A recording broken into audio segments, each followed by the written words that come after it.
ਸਮੂਹ ਦਰਸ਼ਕਾਂ ਦਾ ਆਵਾਜ਼ੇ ਪੰਜਾਬ ਪ੍ਰੋਗਰਾਮ 'ਚ ਚੈਨਲ ਪੰਜਾਬੀ ਗਲੋਬਲ ਪੰਜਾਬ 'ਤੇ ਸਵਾਗਤ ਹੈ। ਇੱਕ ਬੜੀ ਚਰਚਿਤ ਖਬਰ ਤੇ ਘਟਨਾ ਜੋ ਮੌਜੂਦਾ ਸਮੇਂ ਪੰਜਾਬ ਦੀਆਂ ਰਾਜਨੀਤਿਕ ਚੋਣਾਂ ਤੋਂ ਪਹਿਲਾਂ ਸਾਹਮਣੇ ਆਈ ਹੈ, ਉਸ ਦੇ ਵੱਲ ਵਿਸ਼ੇਸ਼ ਧਿਆਨ ਲਿਆਉਂਦੇ ਹੋਏ ਅੱਜ ਦੀ ਗੱਲਬਾਤ ਕਰ ਰਹੇ ਹਾਂ। ਦਰਅਸਲ 20 ਫਰਵਰੀ ਨੂੰ ਪੰਜਾਬ ਦੀਆਂ ਚੋਣਾਂ ਨੇ। ਭਾਰਤ ਦੇ ਬਾਕੀ ਹਿੱਸਿਆਂ ਦੇ ਵਿੱਚ ਵੀ ਲਾਗਲੇ ਸੂਬਿਆਂ ਦੇ ਵਿੱਚ ਚੋਣਾਂ ਹੋ ਰਹੀਆਂ ਨੇ, ਪਰ ਐਨ ਇਸ ਮੌਕੇ 'ਤੇ ਡੇਰਾ ਸਰਸਾ ਸਾਧ ਗੁਰਮੀਤ ਰਾਮ ਰਹੀਮ ਨੂੰ ਭਾਰਤ ਸਰਕਾਰ ਨੇ ਬਾਕਾਇਦਾ ਪੈਰੋਲ ਦਿੱਤੀ ਹੈ। ਖਾਸ ਤੌਰ 'ਤੇ ਹਰਿਆਣਾ ਸਰਕਾਰ ਦੇ ਵੱਲੋਂ, ਜਿੱਥੇ ਬੀਜੇਪੀ ਦੀ ਹਕੂਮਤ ਹੈ, ਅਤੇ ਚੋਣਾਂ ਨੂੰ ਸਿੱਧੇ ਅਸਿੱਧੇ ਰੂਪ ਦੇ ਵਿੱਚ ਪ੍ਰਭਾਵਿਤ ਕਰਨ ਦੇ ਵਾਸਤੇ ਇਸ ਕਦਮ ਨੂੰ ਧਿਆਨ ਨਾਲ ਦੇਖਿਆ ਜਾ ਰਿਹਾ। ਇਹ ਉਹੀ ਵਿਅਕਤੀ ਹੈ ਜਿਸ ਵਿਅਕਤੀ ਦੇ ਉੱਪਰ ਸਾਧਵੀਆਂ ਦੇ ਬਲਾਤਕਾਰ ਦੇ ਦੋਸ਼ ਅਤੇ 20 ਸਾਲ ਦੀ ਜਿਹੜੀ ਕੈਦ, ਉਸ ਤੋਂ ਬਾਅਦ ਛਤਰਪਤੀ ਦੇ ਕਤਲ ਦੇ ਦੋਸ਼ ਸਾਬਤ ਹੋਣੇ, ਅਤੇ ਫਿਰ ਜੋ ਮੈਨੇਜਰ ਬਾਕਾਇਦਾ ਡੇਰੇ ਦਾ ਸੀ ਰਣਜੀਤ ਸਿੰਘ, ਉਸ ਦੇ ਕਤਲ ਦੇ ਦੋਸ਼ ਆਦਿ ਅਨੇਕਾਂ ਹੀ ਹੋਰ ਇਸ ਵੇਲੇ ਉਸ ਦੀਆਂ ਜਾਂਚਾਂ ਚੱਲ ਰਹੀਆਂ ਨੇ, ਜਿਨ੍ਹਾਂ ਦੇ ਵਿੱਚ ਇਹ ਬਾਕਾਇਦਾ ਕਥਿਤ ਦੋਸ਼ੀ ਵੀ ਹੈ। ਇਸ ਦੇ ਬਾਵਜੂਦ ਸਰਕਾਰ ਦਾ ਉਸ 'ਤੇ ਦਇਆਵਾਨ ਹੋਣਾ, ਉਸ ਨੂੰ ਪੈਰੋਲ ਦਿੱਤੀ ਜਾਣੀ ਐਨ 21 ਦਿਨਾਂ ਦੀ। ਦੇਖੋ, ਸਮਾਂ ਜਿਹੜਾ ਹੈ ਬਿਲਕੁਲ ਉਹੀ ਹੈ। ਇਹਨਾਂ ਦਿਨਾਂ 'ਚ ਵੋਟਾਂ ਦਾ ਜ਼ੋਰ ਸਿਖਰ 'ਤੇ ਹੈ। ਡੇਰੇ ਦੀਆਂ ਵੋਟਾਂ ਚਾਹੇ ਉਹ ਪ੍ਰਭਾਵਿਤ ਕਰਨ ਨਾ ਕਰਨ, ਪਰ ਉਹਨਾਂ ਦੇ ਵਿੱਚ ਇਕਜੁੱਟਤਾ ਹੈ। ਹਕੂਮਤ ਕਿਹੜੀ ਖੇਡ ਖੇਡ ਰਹੀ ਹੈ? ਦੂਸਰੇ ਪਾਸੇ ਜਿਨ੍ਹਾਂ ਵਿਅਕਤੀਆਂ ਨੂੰ ਜੇਲ੍ਹਾਂ 'ਚ ਬੰਦ ਕੀਤਾ ਹੋਇਆ, ਉਹਨਾਂ ਦੀ ਰਿਹਾਈ ਜਾਂ ਉਹਨਾਂ ਦੀ ਜ਼ਮਾਨਤ ਦੇ ਲਈ ਵੱਖ-ਵੱਖ ਮਨੁੱਖੀ ਅਧਿਕਾਰ ਜਥੇਬੰਦੀਆਂ ਲਗਾਤਾਰ ਸੰਪਰਕ ਕਰ ਰਹੀਆਂ ਨੇ, ਆਪਣੇ ਧਰਨੇ ਲਾ ਰਹੀਆਂ ਨੇ, ਰੋਸ ਪ੍ਰਗਟਾਵੇ ਕਰ ਰਹੀਆਂ ਨੇ, ਜਿਨ੍ਹਾਂ 'ਚ ਭਾਰਤ ਦੇ ਵੱਖ-ਵੱਖ ਹਿੱਸਿਆਂ 'ਚੋਂ ਐਕਟਿਵਿਸਟ ਨੇ। ਪ੍ਰੋਫੈਸਰ GN ਸਾਈ ਬਾਬਾ ਵਰਗੇ, ਪ੍ਰੋਫੈਸਰ ਬਾਰਬਰਾ ਰਾਓ ਵਰਗੇ, ਅਨੰਤ ਤੇਲ ਤੁੰਬੜੇ, ਜਾਂ ਇਸ ਤੋਂ ਇਲਾਵਾ ਗੌਤਮ ਨਵਲਖਾ ਅਤੇ ਹੋਰ ਬਹੁਤ ਸਾਰੇ। ਪੰਜਾਬ ਦੇ ਵਿੱਚ ਜੱਗੀ ਚੌਲ ਵਰਗੇ ਨੌਜਵਾਨ ਜਿਹੜੇ ਕਿ UK ਤੋਂ ਆਏ, ਜਿਸ ਤਰੀਕੇ ਨਾਲ ਉਹਨਾਂ ਨੂੰ ਨਜ਼ਰਬੰਦ ਕੀਤਾ ਹੋਇਆ, ਜੇਲ੍ਹ 'ਚ ਸੁੱਟਿਆ ਹੋਇਆ। ਇੱਥੋਂ ਤੱਕ ਕਿ ਪ੍ਰੋਫੈਸਰ ਦਵਿੰਦਰਪਾਲ ਸਿੰਘ ਭੁੱਲਰ, ਜਿਸ ਦੀ ਬਾਕਾਇਦਾ ਫਾਂਸੀ ਦੀ ਸਜ਼ਾ ਮਾਫ਼ ਕਰਨ ਤੋਂ ਬਾਅਦ ਉਮਰ ਕੈਦ ਜਿਹੜੀ ਹੈ ਮੁੱਕ ਚੁੱਕੀ ਹੈ, ਉਸ ਨੂੰ ਅਜੇ ਤੱਕ ਰਿਹਾ ਨਹੀਂ ਕੀਤਾ ਜਾ ਰਿਹਾ। ਦੇਸ਼ ਵਿਦੇਸ਼ ਦੇ ਵਿੱਚ ਧਰਨੇ ਦਿੱਤੇ ਜਾ ਰਹੇ ਨੇ। ਇੰਨਾ ਹੀ ਨਹੀਂ, ਝੂਠੇ ਕੇਸਾਂ ਦੇ ਦੌਰਾਨ ਨੌਜਵਾਨ ਸਿੱਖਾਂ ਨੂੰ ਜੇਲ੍ਹਾਂ 'ਚ ਸੁੱਟਿਆ ਗਿਆ, ਜਿਨ੍ਹਾਂ 'ਚ ਇੱਕ ਜਗਮੀਤ ਸਿੰਘ ਨਾਂ ਦਾ ਨੌਜਵਾਨ, ਉਸ ਦੀ ਮਾਤਾ ਜਸਵੀਰ ਕੌਰ। ਕਿੰਨੇ ਕੁ ਕੇਸ ਗਣਵਾਈਏ? ਅਨੇਕਾਂ ਨੇ, ਪਰ ਕਿਸੇ 'ਤੇ ਰਹਿਮ ਦਇਆ ਹਕੂਮਤ ਨੂੰ ਨਹੀਂ ਆਈ। ਇਹ ਕਾਨੂੰਨੀ ਢਾਂਚਾ, ਇਹ ਸਰਕਾਰ, ਇਹ ਰਾਜਨੀਤੀ, ਇਹ ਵੋਟਾਂ, ਇਹਨਾਂ ਸਾਰੇ ਮੁੱਦਿਆਂ 'ਤੇ ਡੇਰਾ ਸਰਸਾ ਦੇ ਉਸ ਸਾਧ ਨੂੰ ਜਿਹੜਾ ਬਾਕਾਇਦਾ ਬਲਾਤਕਾਰੀ ਹੈ, ਜਿਹੜਾ ਬਾਕਾਇਦਾ ਕਾਤਲ ਹੈ, ਅਤੇ ਜਿਸ ਦੇ ਉੱਪਰ ਇੰਨੇ ਸੰਗੀਨ ਦੋਸ਼ ਨੇ ਕਿ ਉਸ ਦੀ ਜਿਹੜੀ ਫਰਲੋ ਹੈ ਇਸ ਤਰ੍ਹਾਂ ਦੀ, ਉਹ ਅਸੰਭਵ ਜਾਪਦੀ ਹੈ। ਪਰ ਕਿਵੇਂ ਕਾਨੂੰਨ ਦਾ ਤਾਣਾ ਪੇਟਾ ਉਧੇੜਿਆ ਗਿਆ, ਕਿਵੇਂ ਇਹ ਸਾਰਾ ਕੁਛ ਕੀਤਾ ਗਿਆ, ਇਸ ਦੇ ਵਿੱਚ ਰਾਜਨੀਤਿਕ ਪ੍ਰਪੰਚ ਕੀ ਹੈ, ਕੀ ਹਕੂਮਤ ਇਸ ਦੇ ਵਿੱਚ ਕਾਮਯਾਬ ਹੋਏਗੀ, ਕੀ ਉਸ ਨੂੰ ਮੂੰਹ ਦੀ ਖਾਣੀ ਪਏਗੀ?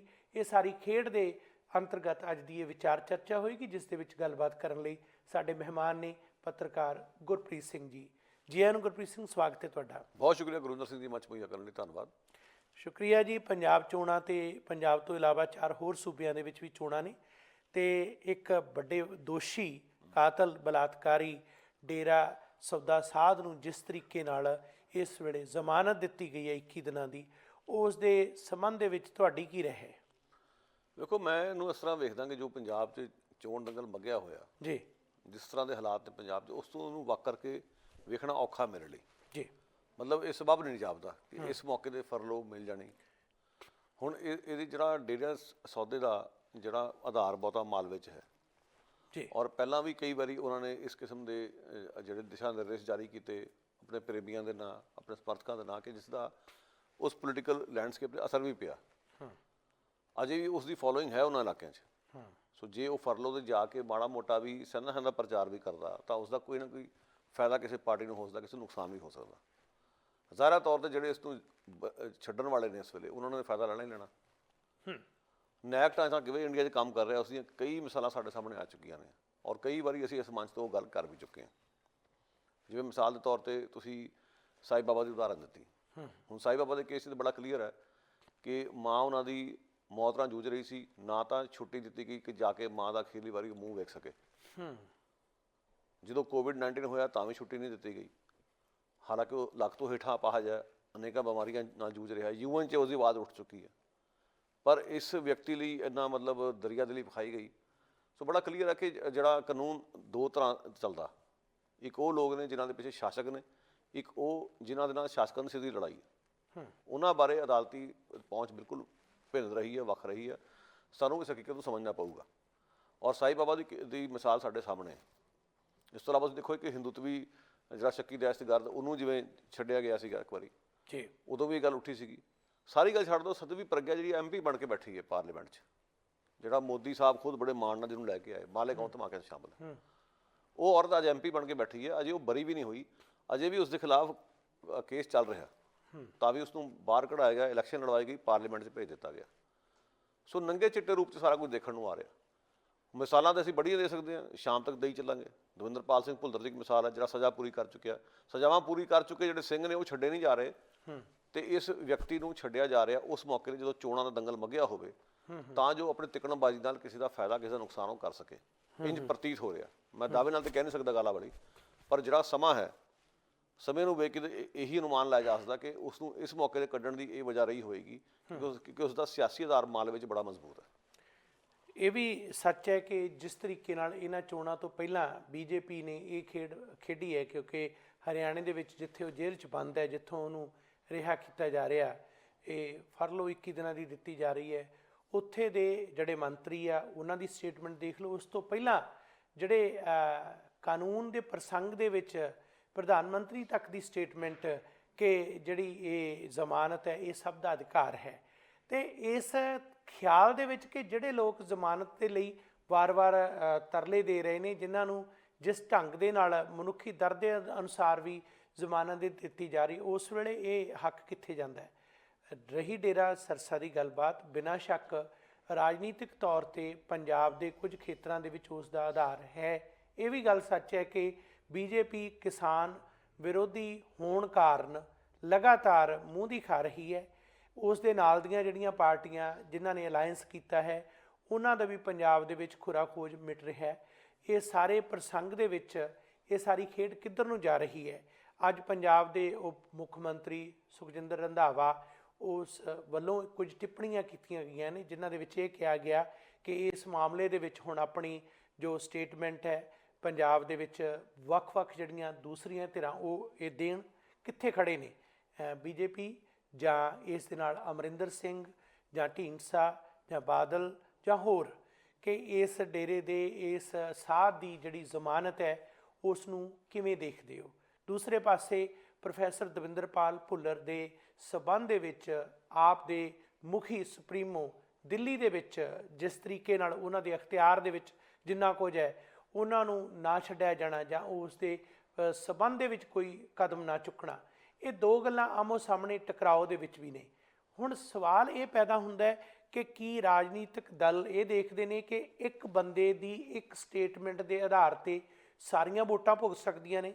ਡੇਰਾ ਸਰਸਾ ਦੇ ਸ਼ਰਧਾਲੂਆਂ ਦੀ ਏਕਤਾ ਜਾਂ ਉਸ ਸਾਧ ਦੇ ਚੇਲਿਆਂ ਦੀ ਏਕਤਾ ਦੇ ਸਬੰਧ 'ਚ ਇਹ ਕਿਹਾ ਜਾਂਦਾ ਹੈ ਕਿ ਜੇਕਰ ਉਹ ਬਿਆਨ ਦੇ ਦੇਵੇ, ਆਪਣੇ ਭੰਗੀ ਦਾਸਾਂ ਰਾਹੀਂ ਪ੍ਰਚਾਰ ਕਰ ਦੇਵੇ ਕਿ ਫਲਾਂ ਨੂੰ ਵੋਟ ਪਾਉਣੀ ਹੈ, ਤਾਂ ਇੱਕ ਥਾਂ 'ਤੇ ਭੁਗਤੇ ਨੇ। ਪਰ ਦੂਸਰੇ ਪਾਸੇ ਜੇ ਅੱਜ ਪ੍ਰੋਫੈਸਰ ਭੁੱਲਰ ਦੇ ਮਾਮਲੇ 'ਚ ਵੀ ਗੱਲ ਆਉਂਦੀ ਹੈ ਜਾਂ ਬਾਕੀਆਂ ਦੀ, ਤੇ ਬਾਕੀ ਜਿਹੜੇ ਲੋਕ ਨੇ ਜਾਂ ਜੇ ਸਿੱਖ ਭਾਈਚਾਰੇ ਦੀ ਵੀ ਗੱਲ ਕਰੀਏ, ਕਿ ਉਹ ਖਿਲਰੇ ਹੋਣ ਕਾਰਨ, ਬਿਖਰੇ ਹੋਣ ਕਾਰਨ, ਜਾਂ ਉਹਨਾਂ ਦੀ ਉਸ ਸਬੰਧ ਦੇ ਵਿੱਚ ਪਹੁੰਚ ਨੂੰ ਸੀਰੀਅਸਲੀ ਕਦੇ ਵੀ ਨਹੀਂ ਲਿਆ ਰਾਜਨੀਤਿਕ ਦਲਾਂ ਨੇ, ਜਾਂ ਜਿਸ ਤਰੀਕੇ ਨਾਲ ਸਟੇਟ ਦਾ ਕਰੈਕਟਰ ਹੈ, ਐਂਟੀ ਇਸਟੈਬਲਿਸ਼ਮੈਂਟ ਭੁਗਤਣ ਵਾਲੇ ਸਿੱਖਾਂ ਦੇ ਖਿਲਾਫ ਹੈ, ਇਹ ਸਾਰਾ ਕੁਝ ਚੱਲਦਾ। ਸੋ ਇਹ ਗੱਲ ਅੱਜ ਵੀ ਕਹੀ ਜਾ ਰਹੀ ਹੈ ਕਿ ਇੱਕ ਇਸ਼ਾਰਾ ਉਹ ਸਾਧ ਆ ਕੇ ਹੁਣ ਕਰ ਦੇਵੇ ਤਾਂ ਉਹ ਇੱਕ ਤਰ੍ਹਾਂ ਦਾ ਵੋਟਾਂ ਦਾ ਉਹਨਾਂ ਦਾ ਭੁਗਤਾਨ ਇੱਕ ਪਾਸੇ ਹੋ ਸਕਦਾ ਹੈ। ਦੇਖੋ, ਜਿਹੜੇ ਉਹਨਾਂ ਦੇ ਸ਼ਰਧਾਲੂ ਨੇ ਉਹਨਾਂ ਨੂੰ ਪਿਤਾ ਜੀ ਕਹਿ ਕੇ ਸੰਬੋਧਨ ਕਰਦੇ, ਜਿਹਨਾਂ ਦੇ ਅੱਖਾਂ 'ਤੇ ਪੱਟੀ ਚੜੀ ਹੋਈ ਆ, ਉਹਨਾਂ ਤੋਂ ਇਸ ਕਿਸਮ ਦੀ ਆਸ ਕੀਤੀ ਜਾ ਸਕਦੀ। ਅੱਗੇ ਵੀ ਹੋ ਚੁੱਕਾ ਇੱਦਾਂ। ਉਹਨਾਂ ਦੇ ਇੱਕ ਹੁਕਮ, ਇੱਕ ਫਰਮਾਨ 'ਤੇ ਪਿਤਾ ਜੀ, ਸੋ ਕਾਲਡ ਪਿਤਾ ਜੀ ਉਹਨਾਂ ਦੇ ਫਰਮਾਨ 'ਤੇ ਉਹਨਾਂ ਨੇ ਵੋਟਾਂ ਦੀ ਝੜੀ ਲਾਤੀ। ਇੱਕ ਖਾਸ ਪਾਰਟੀ ਨੂੰ ਫਾਇਦਾ ਹੋਇਆ, ਦੂਜੀ ਨੂੰ ਨੁਕਸਾਨ ਹੋਇਆ। ਅੱਜ ਵੀ ਉਹ ਸਥਿਤੀ ਬਣਦੀ ਨਜ਼ਰ ਆ ਰਹੀ ਹੈ। ਹੁਣ ਸਾਰਾ ਕੁਝ ਸਾਡੇ ਸਾਹਮਣੇ ਹੈ। ਵੇਖੋ, ਦਵਿੰਦਰਪਾਲ ਸਿੰਘ ਭੁੱਲਰ ਦੇ ਮਾਮਲੇ 'ਚ ਇੱਕ ਗੱਲ ਤੁਸੀਂ ਨੋਟ ਕੀਤੀ ਹੋਣੀ ਆ, ਇਹ ਵੀ ਖਬਰ ਆਈ ਸੀ ਕਿਸੇ ਹਵਾਲੇ ਨਾਲ ਕਿ ਕੁਝ ਅਫਸਰਾਂ ਨੇ ਇਹ ਕਿਹਾ ਕਿ ਜੇ ਭੁੱਲਰ ਨੂੰ ਛੱਡਿਆ ਗਿਆ ਤਾਂ ਕਾਨੂੰਨ ਵਿਵਸਥਾ ਜਿਹੜੀ ਹੈ ਖਤਰੇ 'ਚ ਪੈ ਸਕਦੀ ਹੈ। ਭਾਵ ਦਵਿੰਦਰਪਾਲ ਦੇ ਭੁੱਲਰ ਦੀ ਰਿਹਾਈ ਦੇ ਨਾਲ ਪੰਜਾਬ ਦੇ ਅਮਨ ਨੂੰ ਲਾਂਭੂ ਲੱਗ ਸਕਦਾ। ਇਹ ਪ੍ਰਭਾਵ ਦੇਣ ਦੀ ਕੋਸ਼ਿਸ਼ ਕੀਤੀ ਗਈ ਕੁਝ ਪੁਲਿਸ ਅਫਸਰਾਂ ਵੱਲੋਂ। ਸਵਾਲ ਪੈਦਾ ਹੁੰਦਾ ਕਿ ਆ ਜਿਹੜਾ ਡੇਰੇ ਦਾ ਮੁਖੀ ਹੈ, ਜਿਸ ਦੇ ਚਾਰਣੇ ਨੇ ਕਿੰਨੀ ਗੁੰਡਾਗਰਦੀ ਕੀਤੀ, ਬੁਰਸ਼ਾਗਰਦੀ ਕੀਤੀ, ਕਤਲੋਗਾਰਤ ਵੀ ਕੀਤੀ ਹੋਈ, ਕੁਰਬਾਨੀ ਦਸਤਾ ਹੁੰਦਾ ਸੀ ਇਹਦਾ। ਇਸ ਤੋਂ ਇਲਾਵਾ ਤੁਸੀਂ ਵੇਖੋ ਕਿ ਜਦੋਂ ਉਸਨੇ ਸਵਾਂਗ ਰਚਾਇਆ ਸੀਗਾ, ਮਿੱਥ ਕੇ ਰਚਾਇਆ ਸੀ, ਉਹਨੂੰ ਪਤਾ ਸੀ ਕਿ ਭੜਕਾਹਟ ਪੈਦਾ ਹੋਏਗੀ। ਇਹੋ ਜਿਹੀਆਂ ਕਲਾਕਾਰੀਆਂ ਉਹ ਕਰਦਾ ਆ ਰਿਹਾ ਕਾਫੀ ਚਿਰ ਤੋਂ, ਉਹਨੂੰ ਤੁਸੀਂ ਛੱਡ ਰਹੇ ਹੋ ਖੁੱਲੀਆਂ ਅੱਖਾਂ ਦੇ ਨਾਲ। ਦਵਿੰਦਰਪਾਲ ਸਿੰਘ ਭੁੱਲਰ ਵੈਸੇ ਸਿਹਤ ਪੱਖੋਂ ਵੀ ਇਸ ਵੇਲੇ ਬਿਲਕੁਲ ਉਹਨਾਂ ਦੀ ਮਾੜੀ ਹਾਲਤ ਆ, ਤੇ ਉਸ ਕੇਸ 'ਚ ਤੁਸੀਂ ਤਰਸ ਵੀ ਨਹੀਂ ਵਿਖਾ ਰਹੇ। ਸਾਈ ਬਾਬਾ ਹੁਣ ਕਿਹੜਾ ਖਤਰਾ ਪੈਦਾ ਕਰ ਲੂਗਾ ਜੇ ਬਾਹਰ ਆ ਗਿਆ? ਇੱਕ ਅਪਾਹਜ ਬੰਦਾ ਕੀ ਖਤਰਾ ਪੈਦਾ ਕਰ ਲੂਗਾ? ਪਹਿਲੀ ਗੱਲ ਤਾਂ ਅੰਦਰ ਜੇਲ੍ਹ 'ਚ ਭੇਜਿਆ ਜਾਣਾ ਆਪਣੇ ਆਪ 'ਚ ਬਹੁਤ ਹਾਸੋਹੀਣੇ ਜੀ ਗੱਲ ਆ। ਸੋ ਇਹ ਜਿਹੜੀਆਂ ਗੱਲਾਂ ਦੱਸਦੀਆਂ ਕਿ ਸਮੱਸਿਆ ਇੱਥੇ ਖੜੀ ਹੈ ਕਿ ਸਰਕਾਰ ਆਪਣਾ ਫਾਇਦਾ ਵੇਖ ਰਹੀ ਹੈ। ਔਰ ਜਿਹੜਾ ਵੱਡਾ ਸਵਾਲ ਜਿਹੜਾ ਲੋਕਾਂ ਨੂੰ ਝੰਜੋੜ ਦੇਣਾ ਚਾਹੀਦਾ ਜਿਸ ਗੱਲ ਨੂੰ, ਮੈਂ ਅੱਜ ਚੈਲੰਜ ਕਰਦਾ ਇਸ ਗੱਲ ਲਈ। ਹੁਣ ਪਿੱਛੇ ਕੀ ਹੋਇਆ, ਸਰੀ ਵਿੱਚ ਇੱਕ ਇਕੱਤਰਤਾ ਹੋਈ ਹੈ ਕਿ ਇੱਕ ਅਸ਼ਲੀਲ ਕੰਪਨੀ, ਅਸ਼ਲੀਲ ਨਾਂ ਉਹਦਾ, ਨੋ ਡਾਊਟ ਕਿ ਉਸਨੇ ਗਣੇਸ਼ ਜੀ ਦੀ ਫੋਟੋ ਇਸਤੇਮਾਲ ਕੀਤੀ ਹੈ, ਨਿੰਦਣਯੋਗ ਹੈ, ਕਿਉਂਕਿ ਉਹਨਾਂ ਦੇ ਧਾਰਮਿਕ ਚਿੰਨ੍ਹ ਦਾ ਇਸਤੇਮਾਲ ਕਰਨਾ ਇਸ ਕਿਸਮ ਦੀ ਅਸ਼ਲੀਲ ਵੈਬਸਾਈਟ ਲਈ ਇਹ ਦੁਰਸਤ ਨਹੀਂ ਸੀਗਾ। ਪਰ ਜਿਨ੍ਹਾਂ ਨੇ ਇਤਰਾਜ਼ ਕੀਤੇ ਨੇ, ਇਹ ਗੱਲ ਮੈਂ ਬੜੇ ਜ਼ਿੰਮੇਵਾਰ ਨਾਲ ਕਹਿ ਲਵਾਂਗਾ, ਜਿਹੜੇ ਇਤਰਾਜ਼ ਕੀਤੇ ਨੇ ਮੈਂ ਉਹਨਾਂ ਨੂੰ ਪੁੱਛਣਾ ਚਾਹੁੰਦਾ ਕਿ ਤੁਸੀਂ ਉਸ ਇੱਕ ਬਿੰਬ ਨੂੰ ਲੈ ਕੇ ਤਾਂ ਬੜੇ ਤਕਲੀਫ ਮੰਨੀ ਹੈ। ਇੱਕ ਬਲਾਤਕਾਰੀ ਜੇਲ੍ਹ 'ਚੋਂ ਬਾਹਰ ਆ ਗਿਆ, ਤੁਸੀਂ ਉਹਦੇ ਖਿਲਾਫ ਤਾਂ ਇੱਕ ਲਫ਼ਜ਼ ਹੀ ਮੂੰਹ ਕੱਢਣ ਨੂੰ ਤਿਆਰ ਹੈ। ਜਾਂ ਦਿੱਲੀ ਦੇ ਵਿੱਚ ਬਲਾਤਕਾਰ ਹੋਇਆ, ਉਹਦੇ ਖਿਲਾਫ ਤੁਸੀਂ ਇੱਕ ਲਫ਼ਜ਼ ਹੀ ਮੂੰਹ ਕੱਢਿਆ। ਕੌਂਸਲੇਟ ਦੇ ਬਾਹਰ ਹੁਣ ਰੈਲੀ ਹੋ ਰਹੀ ਬੁੱਧਵਾਰ ਨੂੰ 9 ਤਰੀਕ ਨੂੰ ਦੁਪਹਿਰੇ 12 ਤੋਂ 2। ਚੈਲੰਜ ਕਰਦਾ ਮੈਂ ਉਹਨਾਂ ਨੂੰ, ਜਾਣ ਉੱਥੇ ਜਿਹਨਾਂ ਨੂੰ ਔਰਤਾਂ ਨਾਲ ਇੰਨਾ ਹੀ ਦਰਦ ਆ। ਕਿਉਂਕਿ ਗਣੇਸ਼ ਕਿਸ ਚੀਜ਼ ਦਾ ਬਿੰਬ ਸੀਗਾ? ਗਣੇਸ਼ ਇਸ ਚੀਜ਼ ਦਾ ਬਿੰਬ ਸੀ ਕਿ ਪਾਰਵਤੀ ਨੇ ਜਦੋਂ ਗਣੇਸ਼ ਨੂੰ ਬਣਾਇਆ ਸੀ ਜਾਂ ਘੜਿਆ ਸੀ ਤਾਂ ਉਸ ਨੂੰ ਆਪਣੀ ਰਾਖੀ ਲਈ ਬਿਠਾਇਆ ਸੀ ਕਿ ਜਦੋਂ ਮੈਂ ਨਹਾਉਂਦੀ ਹੋਵਾਂ ਤੂੰ ਬਾਹਰ ਬਹਿ ਕੇ ਰਾਖੀ ਕਰਨੀ। ਉਹਨੇ ਆਪਣੇ ਬਾਪ ਸ਼ਿਵ ਜੀ ਨੂੰ ਵੀ ਅੰਦਰ ਨਹੀਂ ਸੀ ਵੜਨ ਦਿੱਤਾ, ਜਿਹਦੇ ਕਰਕੇ ਉਹਦਾ ਸਿਰ ਵੱਢ ਦਿੱਤਾ ਗਿਆ ਸੀ। ਇਹੀ ਸਾਖੀ ਆ ਨਾ। ਸਾਖੀ ਇਹ ਦੱਸਦੀ ਆ ਕਿ ਗਣੇਸ਼ ਨੂੰ ਇਸ ਗੱਲ ਦੀ ਸੋਝੀ ਸੀ ਕਿ ਮੇਰੀ ਜਿਹੜੀ ਮਾਂ ਆ, ਉਹਦੇ ਸਰੀਰ ਤੇ ਮੇਰੇ ਪਿਓ ਦਾ ਵੀ ਜਬਰੀ ਹੱਕ ਨਹੀਂ ਹੋ ਸਕਦਾ, ਉਹਦੀ ਮਰਜ਼ੀ ਤੋਂ ਉਲਟ। ਇਹ ਸੋਚ ਆ ਉਸ ਕਹਾਣੀ ਦੇ ਪਿੱਛੇ। ਤੇ ਇਹ ਲੋਕ ਜਿਹੜੇ ਗਣੇਸ਼ ਨੂੰ ਲੈ ਕੇ ਇੰਨਾ ਰੌਲਾ ਪਾ ਰਹੇ ਨੇ, ਬਲਾਤਕਾਰੀ ਉੱਥੇ ਦੰਦ ਰੌਂਦੇ ਫਿਰਦੇ ਨੇ, ਇਹਨਾਂ ਦੇ ਮੂੰਹ ਕਿਉਂ ਬੰਦ ਨੇ? ਕਿਉਂ ਮੂੰਹ ਸੀਤੇ ਹੋਏ ਇਹਨਾਂ ਦੇ? ਇਹ ਉਹੀ ਗੱਲ ਆ ਬਿਲਕੁਲ ਜਿਵੇਂ ਸੱਚੇ ਸੌ ਦੇ ਡੇਰੇ ਨੇ, ਡੇਰੇ ਵਾਲੇ ਨੇ ਜਦੋਂ ਗੁਰੂ ਗੋਬਿੰਦ ਸਿੰਘ ਜੀ ਦਾ ਸਵਾਂਗ ਰਚਾਇਆ ਸੀ ਤੇ ਕਈਆਂ ਨੇ ਕਿਰਪਾਨਾਂ ਬਾਹਰ ਕੱਢ ਲਈਆਂ। ਮੈਂ ਉਦੋਂ ਵੀ ਸਵਾਲ ਕੀਤਾ ਸੀਗਾ ਕਿ ਜਦੋਂ ਤੱਕ ਇਹ ਖੁੱਲ੍ਹ ਖੇਡ ਕਰਦਾ ਰਿਹਾ, ਬਲਾਤਕਾਰ ਕਰਦਾ ਰਿਹਾ, ਤਾਂ ਤੁਹਾਡੇ ਵਿੱਚ ਰੋਹ ਕਿਉਂ ਨਹੀਂ ਜਾਗਿਆ? ਤੁਹਾਡੀ ਜ਼ਮੀਰ ਤਾਂ ਕਿਉਂ ਨਹੀਂ ਜਾਗੀ? ਤੁਸੀਂ ਤੁਹਾਡੇ ਵਿੱਚੋਂ ਤੁਹਾਡੀ ਅਣਖ ਕਿਉਂ ਨਹੀਂ ਜਾਗੀ ਉਸ ਵੇਲੇ ਜਦੋਂ ਉਹਨੇ ਗੁਰੂ ਗੋਬਿੰਦ ਸਿੰਘ ਜੀ ਵਰਗੇ ਬਸਤਰ ਪਾ ਲਏ? ਤੇ ਗੁਰੂ ਗੋਬਿੰਦ ਸਿੰਘ ਬੰਦ ਨਹੀਂ ਨਾ ਸੀ ਗਿਆ ਉਹ, ਫਿਰ ਵੀ ਅਸੀਂ ਬਹੁਤ ਜ਼ਿਆਦਾ ਲੋਹੇ ਲਾਖੇ ਹੋਏ ਹਾਂ। ਕਈ ਵਾਰੀ ਅਸੀਂ ਜਿਹੜੇ ਬਿੰਬ ਜਾਂ ਚਿੰਨ੍ਹ ਇਹਨਾਂ ਨੂੰ ਵੇਖ ਕੇ ਬਹੁਤ ਛੇਤੀ ਸਾਡੇ 'ਚ ਭੜਕਾਹਟ ਪੈਦਾ ਹੋ ਜਾਂਦੀ। ਜਿਹੜੇ ਅਸਲ ਮੁੱਦੇ ਹੈ ਕਿ ਔਰਤਾਂ ਦੀ ਇੱਜ਼ਤ 'ਤੇ ਹੱਥ ਪਾਇਆ ਉਸ ਵਿਅਕਤੀ ਨੇ, ਉਦੋਂ ਤੁਸੀਂ ਚੁੱਪ ਕਰ ਜਾਓ, ਇਹ ਤਾਂ ਕੋਈ ਸੈਂਸ ਨਹੀਂ ਬਣਦੀ। ਹੁਣ ਅੱਜ ਇਹੀ ਚੁਣੌਤੀ ਇਹਨਾਂ ਸਾਹਮਣੇ ਹੈ, ਜਿਹੜੇ ਅੱਜ ਗਣੇਸ਼ ਜੀ ਨੂੰ ਲੈ ਕੇ ਰੋ ਰਹੇ ਨੇ। ਇਹ ਹੁਣ ਰੌਲਾ ਪਾਉਣ ਕਿ ਇੱਕ ਬਲਾਤਕਾਰੀ ਜੇਲ੍ਹ 'ਚੋਂ ਬਾਹਰ ਕਿਵੇਂ ਆ ਗਿਆ ਫਰਲੋ 'ਤੇ। ਇਹ ਤਾਂ ਇਹਨਾਂ ਦਾ ਲਈ ਵੀ ਸਵਾਲ ਆ।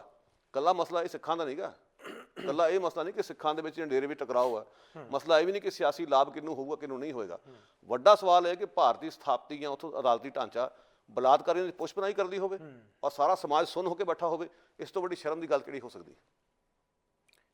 ਗੱਲ ਬਿਲਕੁਲ ਇਸ ਗੱਲ ਦੇ ਵਿੱਚ ਪ੍ਰਤੱਖ ਹੈ ਕਿ ਜਿਹੜੀਆਂ ਸਾਧਵੀਆਂ ਜਿਨ੍ਹਾਂ ਨੇ ਡੇਰੇ ਸਰਸੇ ਦੇ ਇਸ ਸਾਧ ਦੇ ਖਿਲਾਫ ਬਾਕਾਇਦਾ ਤੌਰ 'ਤੇ ਆਵਾਜ਼ ਬੁਲੰਦ ਕੀਤੀ, ਉਸ ਤੋਂ ਬਾਅਦ ਇਸ ਨੂੰ ਸਜ਼ਾ ਹੋਈ ਇਸ ਦੋਸ਼ ਦੇ ਵਿੱਚ ਕਿ ਇਸ ਨੇ ਕਿਸ ਤਰੀਕੇ ਨਾਲ ਉਹਨਾਂ ਨਾਲ ਬਲਾਤਕਾਰ ਕੀਤੇ, ਤੇ ਉਸ ਤੋਂ ਮਗਰੋਂ ਇਹ ਲਗਾਤਾਰ ਗੱਲ ਸਥਾਪਿਤ ਹੋ ਗਈ ਕਿ ਇਹ ਇੱਕ ਬੜਾ ਵੱਡਾ ਬਲਾਤਕਾਰੀ ਹੈ ਤੇ ਇਸ ਦਾ ਇਹ ਜਿਹੜਾ ਕਿਰਦਾਰ ਹੈ ਇਹ ਸਮਾਜ ਲਈ ਖਤਰਾ ਹੈ। ਇਹ ਗੱਲ ਵੀ ਸਾਬਤ ਹੋ ਗਈ ਕਿ ਇਸ ਨੇ ਪੱਤਰਕਾਰ ਦਾ ਕਤਲ ਕੀਤਾ, ਇਹ ਉਸ ਤੋਂ ਵੱਡੀ ਜਿਹੜੀ ਹੈ ਮੀਡੀਆ ਦੀ ਆਜ਼ਾਦੀ ਲਈ ਵੀ ਖਤਰਾ ਹੈ। ਫਿਰ ਜਿਸ ਤਰ੍ਹਾਂ ਡੇਰਾ ਸਰਸਾ ਦੇ ਉਸ ਮੈਨੇਜਰ ਜਿਸ ਦਾ ਰਣਜੀਤ ਸਿੰਘ ਦਾ ਕਤਲ ਹੋਇਆ, ਉਸ ਮਾਮਲੇ ਦੇ ਵਿੱਚ ਵੀ ਇਸ ਦਾ ਬਾਕਾਇਦਾ ਤੌਰ 'ਤੇ ਦੋਸ਼ੀ ਸਾਬਤ ਹੋਣਾ, ਇਹ ਸਾਰੀਆਂ ਘਟਨਾਵਾਂ ਇੱਕ ਦੂਜੇ ਨਾਲ ਜੁੜੀਆਂ ਹੋਈਆਂ।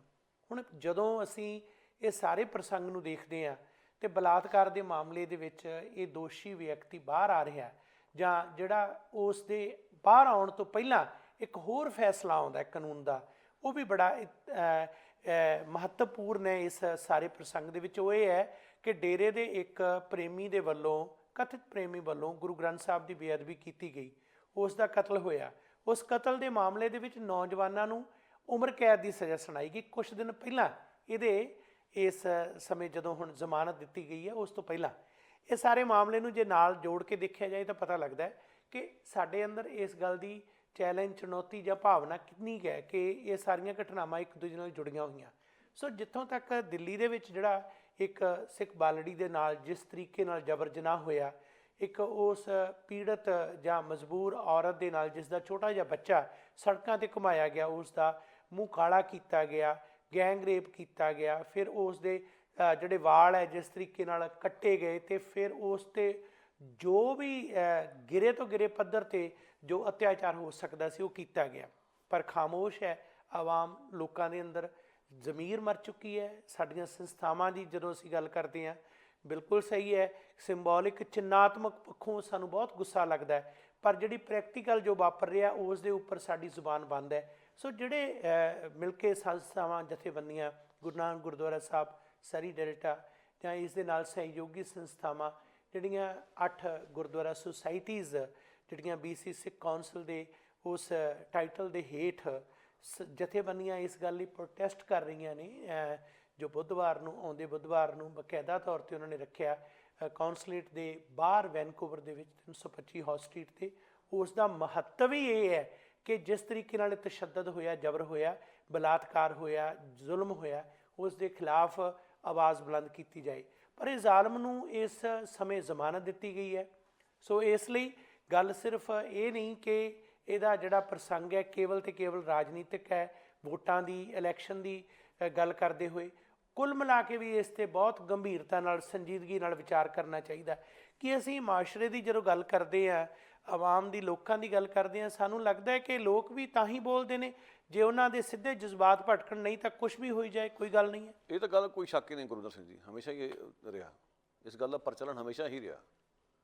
ਕਈ ਵਾਰੀ ਅਸੀਂ ਧਰਮ ਦੇ ਪ੍ਰਭਾਵ ਹੇਠਾਂ, ਸੱਭਿਆਚਾਰ ਦੇ ਪ੍ਰਭਾਵ ਹੇਠਾਂ, ਚਿੰਨ੍ਹਾਂ ਦੇ ਪ੍ਰਭਾਵ ਹੇਠਾਂ ਆ ਕੇ ਆਪਣੀ ਜਿਹੜੇ ਮੌਲਿਕ ਮੁੱਦੇ ਉਹਨਾਂ 'ਤੇ ਨਹੀਂ ਜਾਗਦੇ ਆਪਾਂ। ਹੁਣ ਮਿਸਾਲ ਦੇ ਤੌਰ 'ਤੇ ਕਿ ਇੱਕ ਵੇਲਾ ਸੀ ਜਦੋਂ ਸੱਚੇ ਸੌਦੇ ਦੀ ਹਮਾਇਤ 'ਤੇ ਅਕਾਲੀ ਵੀ ਨਿਤਰੇ ਨੇ।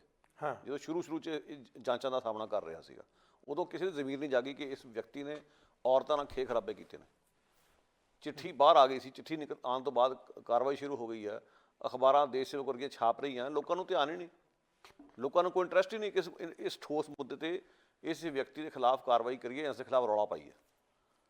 ਉਲਟਾ ਇਹ ਬਣਾਇਆ ਗਿਆ ਪ੍ਰਭਾਵ ਕਿ ਇਸ ਨੂੰ ਫਸਾਉਣ ਦੀ ਕੋਸ਼ਿਸ਼ ਕੀਤੀ ਜਾ ਰਹੀ। ਜਦੋਂ ਗੁਰੂ ਗੋਬਿੰਦ ਸਿੰਘ ਜੀ ਵਰਗੇ ਬਸਤਰ ਪਾਲਣ ਦਾ, ਹੁਣ ਗੁਰੂ ਗੋਬਿੰਦ ਸਿੰਘ ਜੀ ਜਿਹੜੇ ਬਸਤਰ ਨੇ, ਆਪਾਂ ਇਹ ਦਾਅਵੇ ਨਾਲ ਇਹ ਵੀ ਨਹੀਂ ਕਹਿ ਸਕਦੇ ਕਿ ਬਸਤਰ ਵਾਕਈ ਇਨ ਬਿਨ ਗੁਰੂ ਗੋਬਿੰਦ ਸਿੰਘ ਜੀ ਦੇ ਸੀਗੇ ਜਾਂ ਨਹੀਂ। ਉਹ ਤਾਂ ਇੱਕ ਖਿਆਲੀ ਪੇਂਟਿੰਗ ਹੈ ਜਿਸ ਦੇ ਵਿੱਚੋਂ ਲੈ ਕੇ ਉਸਨੇ ਕੀਤਾ ਸ਼ਰਾਰਤ ਵਜੋਂ। ਉਸ ਨੂੰ ਪਤਾ ਸੀ ਭੜਕਾਹਟ ਪੈਦਾ ਹੋਈ, ਬਿਲਕੁਲ ਸਾਜ਼ਿਸ਼ ਸੀ, ਇਹ 'ਚ ਕੋਈ ਦੋਰਾਵਾਂ ਹੈ ਨਹੀਂ ਗੀਆਂ।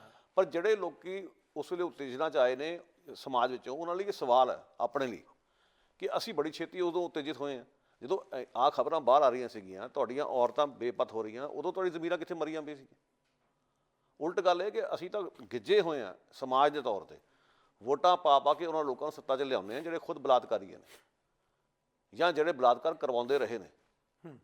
84 'ਚ ਬਲਾਤਕਾਰ ਨਹੀਂ ਸੀ ਹੋਏ, ਅਸੀਂ ਕਾਂਗਰਸ ਬਹੁ ਗਿਣਤੀ ਦੇ ਵੋਟਾਂ ਦੇ ਕੇ ਜਿਤਾ ਦਿੱਤਾ ਸੀਗਾ। ਇਹ ਵੋਟਰਾਂ ਦਾ ਸਵਾਲ ਬਣਦਾ ਕਿ ਵੋਟਰਾਂ ਦੀ ਕੀ ਮਾਨਸਿਕਤਾ। 2002 'ਚ ਮੋਦੀ ਦੇ ਕਾਰਜਕਾਲ ਦੌਰਾਨ ਗੁਜਰਾਤ ਕਤਲੇਆਮ ਵੇਲੇ ਸਾਮੂਹਿਕ ਬਲਾਤਕਾਰ ਹੋਏ ਨੇ, ਪਰ ਉਸ ਨੂੰ ਦੁਬਾਰਾ ਬਹੁ ਗਿਣਤੀ ਦਿੱਤੀ ਗਈ। ਆਸਿਫਾ ਨਾਂ ਦੀ ਬੱਚੀ ਦਾ ਬਲਾਤਕਾਰ ਹੋਇਆ, ਕਤਲ ਹੋਇਆ 2019 ਵਿੱਚ, ਨਰਿੰਦਰ ਮੋਦੀ ਉਸ ਦੇ ਬਾਵਜੂਦ ਵੱਧ ਸੀਟਾਂ ਲੈ ਕੇ ਜਿੱਤਿਆ, ਜਦੋਂ ਕਿ BJP ਦਾ ਸੱਤਿਆਨਾਸ਼ ਹੋਣਾ ਚਾਹੀਦਾ ਸੀਗਾ। ਇਹ ਸਾਡੀ ਉੱਥੋਂ ਦੀ ਬਹੁ ਗਿਣਤੀ ਹੈ, ਉਸਦੀ ਇਹ ਮਾਨਸਿਕਤਾ। ਇਹ ਤਾਂ ਹੋਈ ਉਸ ਮਾਨਸਿਕਤਾ ਦੀ ਗੱਲ ਜਿਹੜੀ ਬਹੁ ਗਿਣਤੀ 'ਚ ਬਿਲਕੁਲ ਪਸਰੀ ਹੋਈ ਹੈ। ਹੁਣ ਅਸੀਂ ਗੱਲ ਕਰੀਏ ਸੂਝਵਾਨ ਲੋਕਾਂ ਦੀ, ਜਿਹੜੇ ਆਪਣੇ ਆਪ ਨੂੰ ਬਹੁਤ ਵੱਡੇ ਕਲਮ ਘਾੜੇ ਕਹਿੰਦੇ, ਕਲਮ ਨਵੀਸ ਕਹਿੰਦੇ, ਉਹਨਾਂ ਲਈ ਵੀ ਸਵਾਲ ਉੱਠਦਾ ਕਿ ਅੱਜ ਇੱਕ ਵਿਅਕਤੀ ਬਾਹਰ ਆਇਆ ਜਿਸ ਦੇ ਉੱਤੇ ਪੱਤਰਕਾਰ ਨੂੰ ਕਤਲ ਕਰਨ ਦਾ ਦੋਸ਼ ਹੈ। ਕੀ ਪੱਤਰਕਾਰੀ ਹਲਕੇ ਨਾਲ ਜੁੜੇ ਲੋਕਾਂ ਨੇ ਰੌਲਾ ਪਾਇਆ? ਕਿ ਅਖਬਾਰ ਨਵੀਸ ਰੌਲਾ ਪਾ ਰਹੇ ਨੇ? ਕਿ ਅਖਬਾਰ ਨਵੀਸ ਇਸ ਗੱਲ ਨੂੰ ਸਮਝ ਰਹੇ ਨੇ ਕਿ ਕਿਹੜਾ ਵਿਅਕਤੀ ਬਾਹਰ ਆਇਆ ਤੇ ਬੋਲਣ ਦੀ ਆਜ਼ਾਦੀ ਤੇ ਮੀਡੀਆ ਆਜ਼ਾਦੀ ਤੇ ਕਿਸ ਤਰ੍ਹਾਂ ਦੇ ਸਵਾਲ ਖੜੇ ਹੁੰਦੇ ਇਸ ਮਸਲੇ ਨੂੰ ਲੈ ਕੇ? ਤੁਹਾਡੇ ਨਾਲ ਦੇ ਕੁਝ ਲਿਖਣ ਵਾਲੇ ਜੇਲ੍ਹਾਂ 'ਚ ਬੈਠੇ ਹੋਏ ਨੇ, ਜਿਨ੍ਹਾਂ ਨੂੰ ਮਤਲਬ ਲੋੜ ਸੀਗੀ, ਉਹਨਾਂ ਨੂੰ ਤਾਂ ਛੁੱਟੀ ਦਿੱਤੀ ਨਹੀਂ ਗਈ। ਤੇਲ ਤੁੰਬੜੇ ਇੱਕ ਪੱਤਰਕਾਰ ਹੀ ਹੈ, ਕਾਲਮਨਿਸਟ ਹੈ, ਉਹਦੇ ਭਰਾ ਦੀ ਪਿੱਛੇ ਮੌਤ ਹੋਈ, ਉਹ ਆਪਣੀ ਮਾਂ ਨੂੰ ਜਾ ਕੇ ਮਿਲਣਾ ਚਾਹੁੰਦਾ, ਉਹਨੂੰ ਛੁੱਟੀ ਨਹੀਂ ਦਿੱਤੀ ਗਈ ਜੀ। ਹਾਲਾਂਕਿ ਉਹ ਅਜੇ ਸਜ਼ਾ ਯਾਫਤਾ ਵੀ ਨਹੀਂ ਹੋਇਆ, ਅਜੇ ਅੰਡਰ ਟਰਾਇਲ ਆ, ਉਹਨੂੰ ਛੁੱਟੀ ਨਹੀਂ ਦਿੱਤੀ ਗਈ, ਪਰ ਇਹਨੂੰ ਫਰਲੋ ਦਿੱਤੀ ਗਈ ਹੈ। ਜਿਹਨੇ ਪੱਤਰਕਾਰ ਨੂੰ ਕਤਲ ਵੀ ਕੀਤਾ ਹੋਇਆ, ਸਜ਼ਾ ਯਾਫਤਾ ਹੋ ਚੁੱਕਿਆ। ਸੋ ਇਹ ਹੁਣ ਗੱਲਾਂ ਪੱਤਰਕਾਰਾਂ ਨੂੰ ਸੋਚਣੀਆਂ ਪੈਣਗੀਆਂ। ਸਮਾਜ ਨੂੰ ਤਾਂ ਪਾਸੇ ਛੱਡ ਦਿਓ। ਸਮਾਜ ਵਿੱਚ ਵੱਡਾ ਹਿੱਸਾ ਇਹੋ ਜਿਹਾ ਜਿਹੜਾ ਕਿ ਧਰਮ ਦੇ ਕਾਰਨ, ਸੰਸਕਾਰਾਂ ਦੇ ਕਾਰਨ, ਕਈ ਕਾਰਨਾਂ ਕਰਕੇ ਸੁੰਨ ਹੋਇਆ ਬੈਠਾ। ਉਹਨਾਂ ਨੂੰ ਆਪਣਾ ਵੀ ਬਾਰੇ ਵੀ ਪਤਾ ਨਹੀਂ ਕਿ ਸਾਡੇ ਲਈ ਸਹੀ ਕੀ, ਸਾਡੇ ਲਈ ਗਲਤ ਕੀ ਹੈ। ਪਰ ਜਿਹੜੇ ਸੋਚ ਰੱਖਦੇ ਆ, ਘੱਟੋ ਘੱਟ ਉਹ ਤਾਂ ਜਾਗਣ। ਇੱਥੇ ਵੀ ਸਾਡੇ ਬਥੇਰੇ ਨੇ ਕਲਗੀਆਂ ਲਾ ਕੇ ਤੁਰੇ ਫਿਰਦੇ ਕਿ ਅਸੀਂ ਬੜੇ ਵੱਡੇ ਪੱਤਰਕਾਰ ਹੁੰਦੇ ਹਾਂ। ਅੱਜ ਉਹ ਬੋਲਣ ਕਿ ਪੱਤਰਕਾਰ ਦਾ ਹਥਿਆਰਾ ਬਾਹਰ ਕਿਵੇਂ ਆ ਗਿਆ, ਕੱਢਣ ਇੱਥੇ ਰੋਸ ਰੈਲੀਆਂ, ਫਿਰ ਤਾਂ ਅਸੀਂ ਕਹਾਂਗੇ ਹਾਂ ਵੀ ਇਹਨਾਂ ਲੋਕਾਂ 'ਚ ਵੀ ਜਾਗਰਤੀ ਹੈ। ਆਮ ਲੋਕਾਂ ਤੋਂ ਅਸੀਂ ਤਾਂ ਆਸ ਕਰੀਏ ਜਿਹੜਾ ਜਾਗਰੂਕ ਵਰਗ ਹੈ ਜੇ ਉਹ ਜਾਗਦਾ ਹੋਵੇ। ਬਿਲਕੁਲ, ਸੋ ਮੈਂ ਤਾਂ ਇਸ ਤਰ੍ਹਾਂ ਵੇਖਦਾ।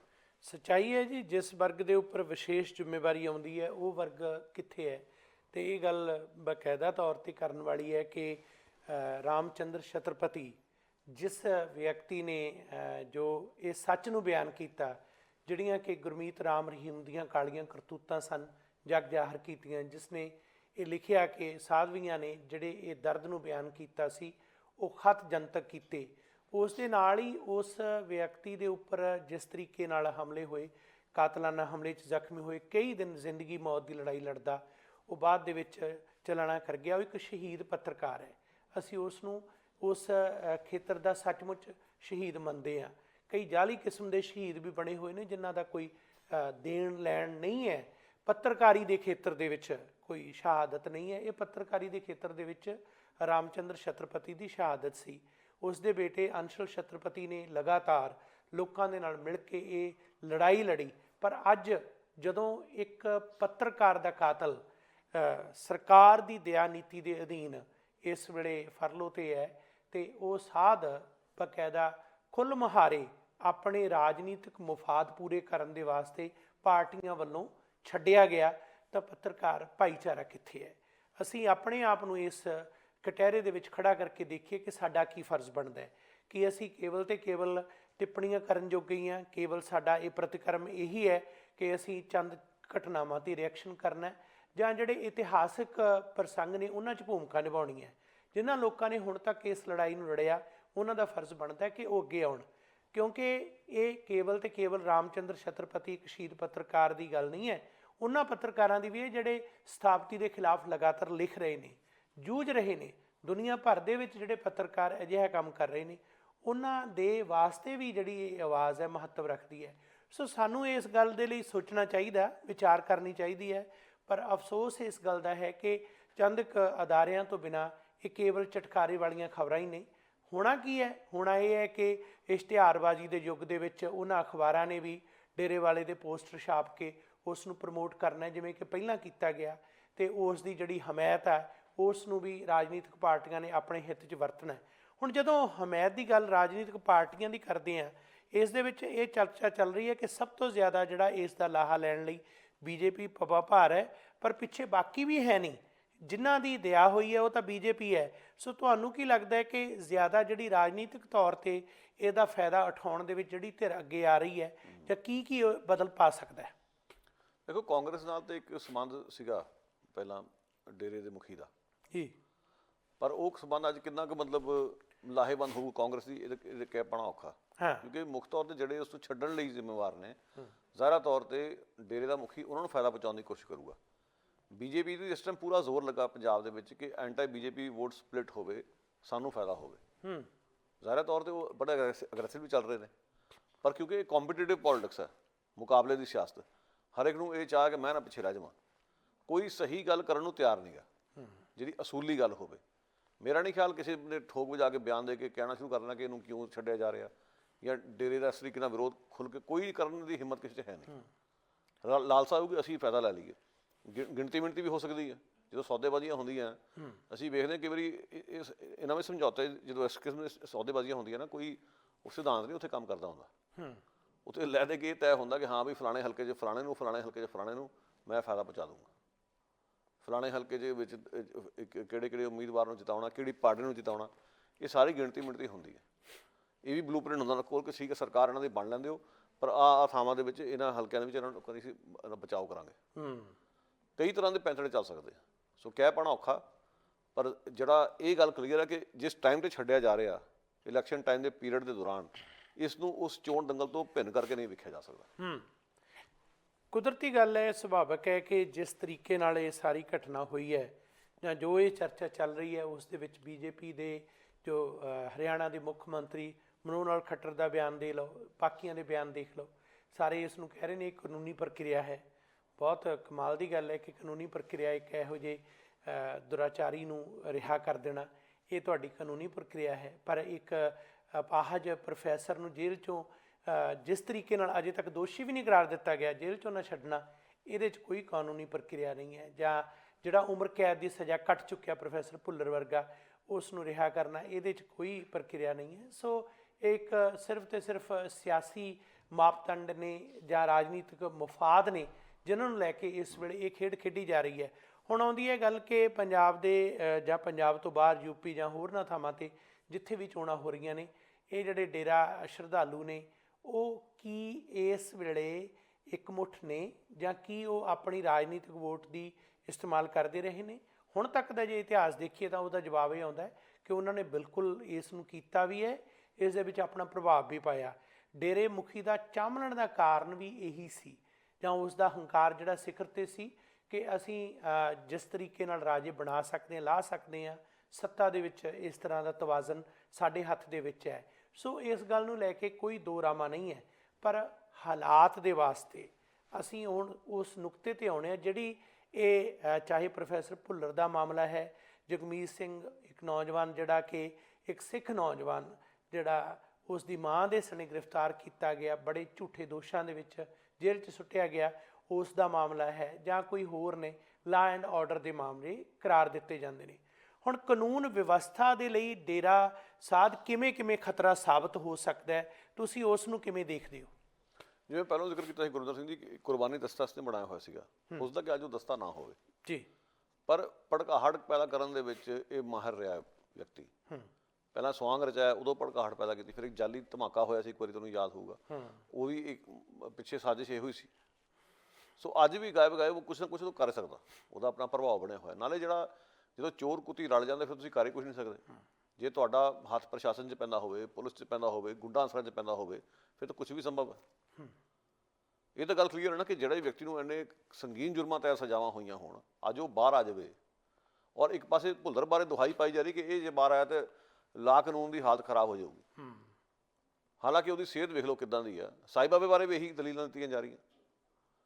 ਮਤਲਬ ਕਹਿਣ ਦਾ ਕਿ ਉਹ ਲੋਕ ਜਿਹੜੇ ਖਤਰਾ ਪੈਦਾ ਕਰ ਹੀ ਨਹੀਂ ਸਕਦੇ ਜਾਂ ਜਿਹੜੇ ਸਮਾਂ ਪੂਰਾ ਕਰ ਚੁੱਕੇ ਆ, ਉਹਨਾਂ ਪ੍ਰਤੀ ਨਰਮਾਈ ਵਿਖਾਉਣ ਦੀ ਥਾਂ 'ਤੇ ਨਰਮਾਈ ਉਸ ਵਿਅਕਤੀ ਲਈ ਵਿਖਾਈ ਜਾ ਰਹੀ ਆ ਜਿਹਦਾ ਪੂਰਾ ਤਨੂਆ ਜਾਲ ਸਾਰੇ ਪਾਸੇ ਫੈਲਿਆ ਹੋਇਆ। ਅਜੇ ਵੀ ਉਹ ਬਿਲਕੁਲ ਵੀ ਤਾਕਤ ਤੋਂ ਸਖਣਾ ਨਹੀਂ ਹੋਇਆ। ਉਹਨੂੰ ਅਸੀਂ ਕੱਢ ਰਹੇ ਹਾਂ ਖੁੱਲ੍ਹੀ ਅੱਖਾਂ ਦੇ ਨਾਲ, ਟਰੈਕ ਰਿਕਾਰਡ ਦੇਖਣ ਦੇ ਬਾਵਜੂਦ। ਇਸ ਤੋਂ ਵੱਡੀ ਬੇਸ਼ਰਮੀ ਦੀ ਗੱਲ ਕੀ ਹੋ ਸਕਦੀ? ਇੱਕ ਅਖਾਣ ਹੈ ਇੰਗਲਿਸ਼ ਵਿੱਚ ਜਿਸਦਾ ਮੈਂ ਤਰਜਮਾ ਕਰਕੇ ਦੱਸਣਾ ਚਾਹੁੰਦਾ। ਉਹ ਕਹਿੰਦੇ ਕਿ ਸਾਨੂੰ ਬੰਦਾ ਵਿਖਾਓ, ਕਾਨੂੰਨ ਤੁਹਾਨੂੰ ਅਸੀਂ ਦੱਸਾਂਗੇ ਕਿਹੜਾ ਵਰਤਣਾ ਕਿਹੜਾ ਨਹੀਂ ਵਰਤਣਾ। ਕਾਨੂੰਨ ਇਹੋ ਜਿਹੀ ਇੱਕ ਚੀਜ਼ ਹੈ, ਇੱਕ ਇਹੋ ਜਿਹਾ ਸੰਦ ਜਿਹਨੂੰ ਲੋੜ ਅਨੁਸਾਰ ਜਿਵੇਂ ਮਰਜ਼ੀ ਵਰਤ ਲਓ। ਹੁਣ ਜਿਵੇਂ IPC ਹੈ, IPC 'ਚ ਕਈ ਧਾਰਾਵਾਂ ਨੇ, ਸਵੈ ਵਿਰੋਧੀ ਨੇ ਆਪਸ 'ਚ। ਕਿਸੇ ਕੇਸ ਦੇ ਵਿੱਚ ਉਸਨੂੰ ਇਹ ਆਪਣੇ ਹੱਕ 'ਚ ਵਰਤਿਆ ਜਾ ਸਕਦਾ, ਕਿਸੇ 'ਚ ਉਸਨੂੰ ਕਿਸੇ ਦੇ ਵਿਰੋਧ 'ਚ ਵਰਤਿਆ ਜਾ ਸਕਦਾ, ਬਹੁਤ ਚੰਗੇ ਤਰੀਕੇ ਨਾਲ। ਸੋ ਇਹ ਪੁਲਿਸ ਵਾਲੇ ਜਾਂ ਕਾਨੂੰਨ ਘਾੜੇ ਚੰਗੀ ਤਰ੍ਹਾਂ ਸਮਝਦੇ ਆ। ਜਦੋਂ ਇਹ ਲੀਡਰ ਕਹਿੰਦੇ ਨਾ ਕਿ ਸਾਰਾ ਕੁਛ ਨਿਆਂ ਪ੍ਰਕਿਰਿਆ ਦੇ ਅਨੁਸਾਰ ਹੋਇਆ, ਉਹ ਗਲਤ ਨਹੀਂ ਕਹਿ ਰਹੇ। ਹੋਇਆ ਸਾਰਾ ਕੁਝ ਨਿਆਂ ਪ੍ਰਕਿਰਿਆ ਦੇ ਹਿਸਾਬ ਨਾਲ ਹੀ ਆ। ਸਿਰਫ ਇਸ਼ਾਰਾ ਹੀ ਹੁੰਦਾ, ਝੰਡੀ ਦਿੱਤੀ ਜਾਂਦੀ ਉੱਪਰੋਂ ਅਦਾਲਤਾਂ ਨੂੰ, ਪੁਲਿਸ ਵਾਲਿਆਂ ਨੂੰ ਕਿ ਕਰਨਾ ਕੀ ਹੈ। ਹੁਣ ਇਹ ਵੀ ਜਦੋਂ ਤੁਸੀਂ ਨਹੀਂ ਕੱਢਣਾ ਸਾਈ ਬਾਬੇ ਨੂੰ ਧਾਰਿਆ ਹੋਇਆ ਤੇ ਤੁਹਾਡੇ ਕੋਲ ਕਾਨੂੰਨ ਹੈ, ਤੁਸੀਂ ਕਾਨੂੰਨ ਦਾ ਆਸਰਾ ਲੈ ਕੇ ਜੋ ਮਰਜ਼ੀ ਕਹੀ ਜਾਓ, ਪਰ ਉਸੇ ਕਾਨੂੰਨ ਦੇ ਆਸਰਾ ਲੈ ਕੇ ਤੁਸੀਂ ਸਦਵੀ ਪ੍ਰਗਿਆ ਨੂੰ ਬਾਹਰ ਕੱਢ ਰਹੇ ਹੋ ਜੀ, ਜਦੋਂ ਕਿ ਬਾਕੀਆਂ ਨੂੰ ਵੀ ਕੱਢਿਆ ਜਾ ਸਕਦਾ ਸੀਗਾ।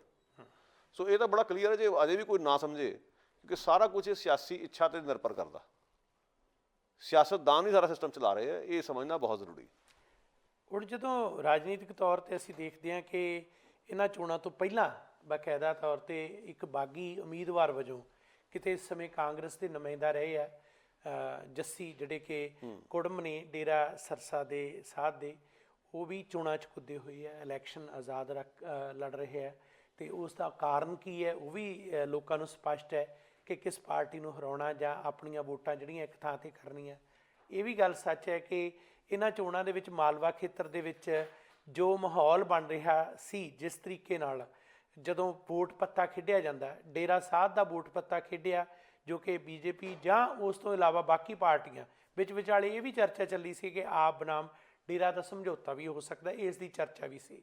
ਇੱਕ ਇਹ ਵੀ ਪੱਤਾ ਖੇਡਿਆ ਗਿਆ ਕਾਂਗਰਸ ਵੱਲੋਂ ਕਿ ਦਲਿਤ ਪੱਤਾ ਜਿਹੜਾ ਵੋਟਾਂ ਦਾ ਖੇਡਿਆ ਗਿਆ, ਚਰਨਜੀਤ ਸਿੰਘ ਚੰਨੀ ਉਸ ਦਾ ਮੁੱਖ ਮੰਤਰੀ ਐਲਾਨਿਆ ਜਾਣਾ।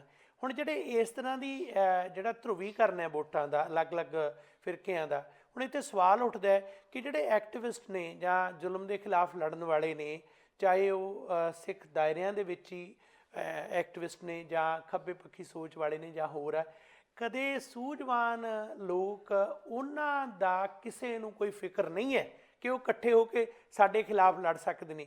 ਫਿਕਰ ਹੈ ਗਰੁੱਪਾਂ ਦੇ ਵਿੱਚ, ਜਿਹੜੀਆਂ ਸੰਸਥਾਵਾਂ ਜਾਂ ਭਾਈਚਾਰਿਆਂ ਦੇ ਵਿੱਚ ਹੈ ਕਿ ਇਹ ਬਣੀ ਬਣਾਈ ਜਿਹੜੀ ਵੋਟ ਹੈ ਇਹ ਸਾਨੂੰ ਸਮੁੱਚੀ ਕਿਵੇਂ ਮਿਲ ਸਕਦੀ ਹੈ। ਡੇਰੇ ਦੀ ਵੋਟ, ਦਲਿਤ ਦੀ ਵੋਟ, ਜਾਂ ਹਿੰਦੂ ਭਾਈਚਾਰੇ ਦੀ ਵੋਟ, ਜਾਂ ਪਿੱਛੇ ਜੇ ਜਾਖੜ ਦਾ ਬਿਆਨ ਵਾਰ-ਵਾਰ ਇਹ ਚੱਲਣਾ ਕਿ ਪੰਜਾਬ ਦੇ ਵਿੱਚ ਜਿਹੜੀ ਹੈ ਮੈਨੂੰ ਇਸ ਕਰਕੇ ਜਿਹੜਾ ਮੁੱਖ ਮੰਤਰੀ ਦੇ ਅਹੁਦੇ 'ਤੇ ਨਹੀਂ ਲਿਆਂਦਾ ਗਿਆ ਕਿਉਂਕਿ ਮੈਂ ਇੱਕ ਗੈਰ ਸਿੱਖ ਹਾਂ।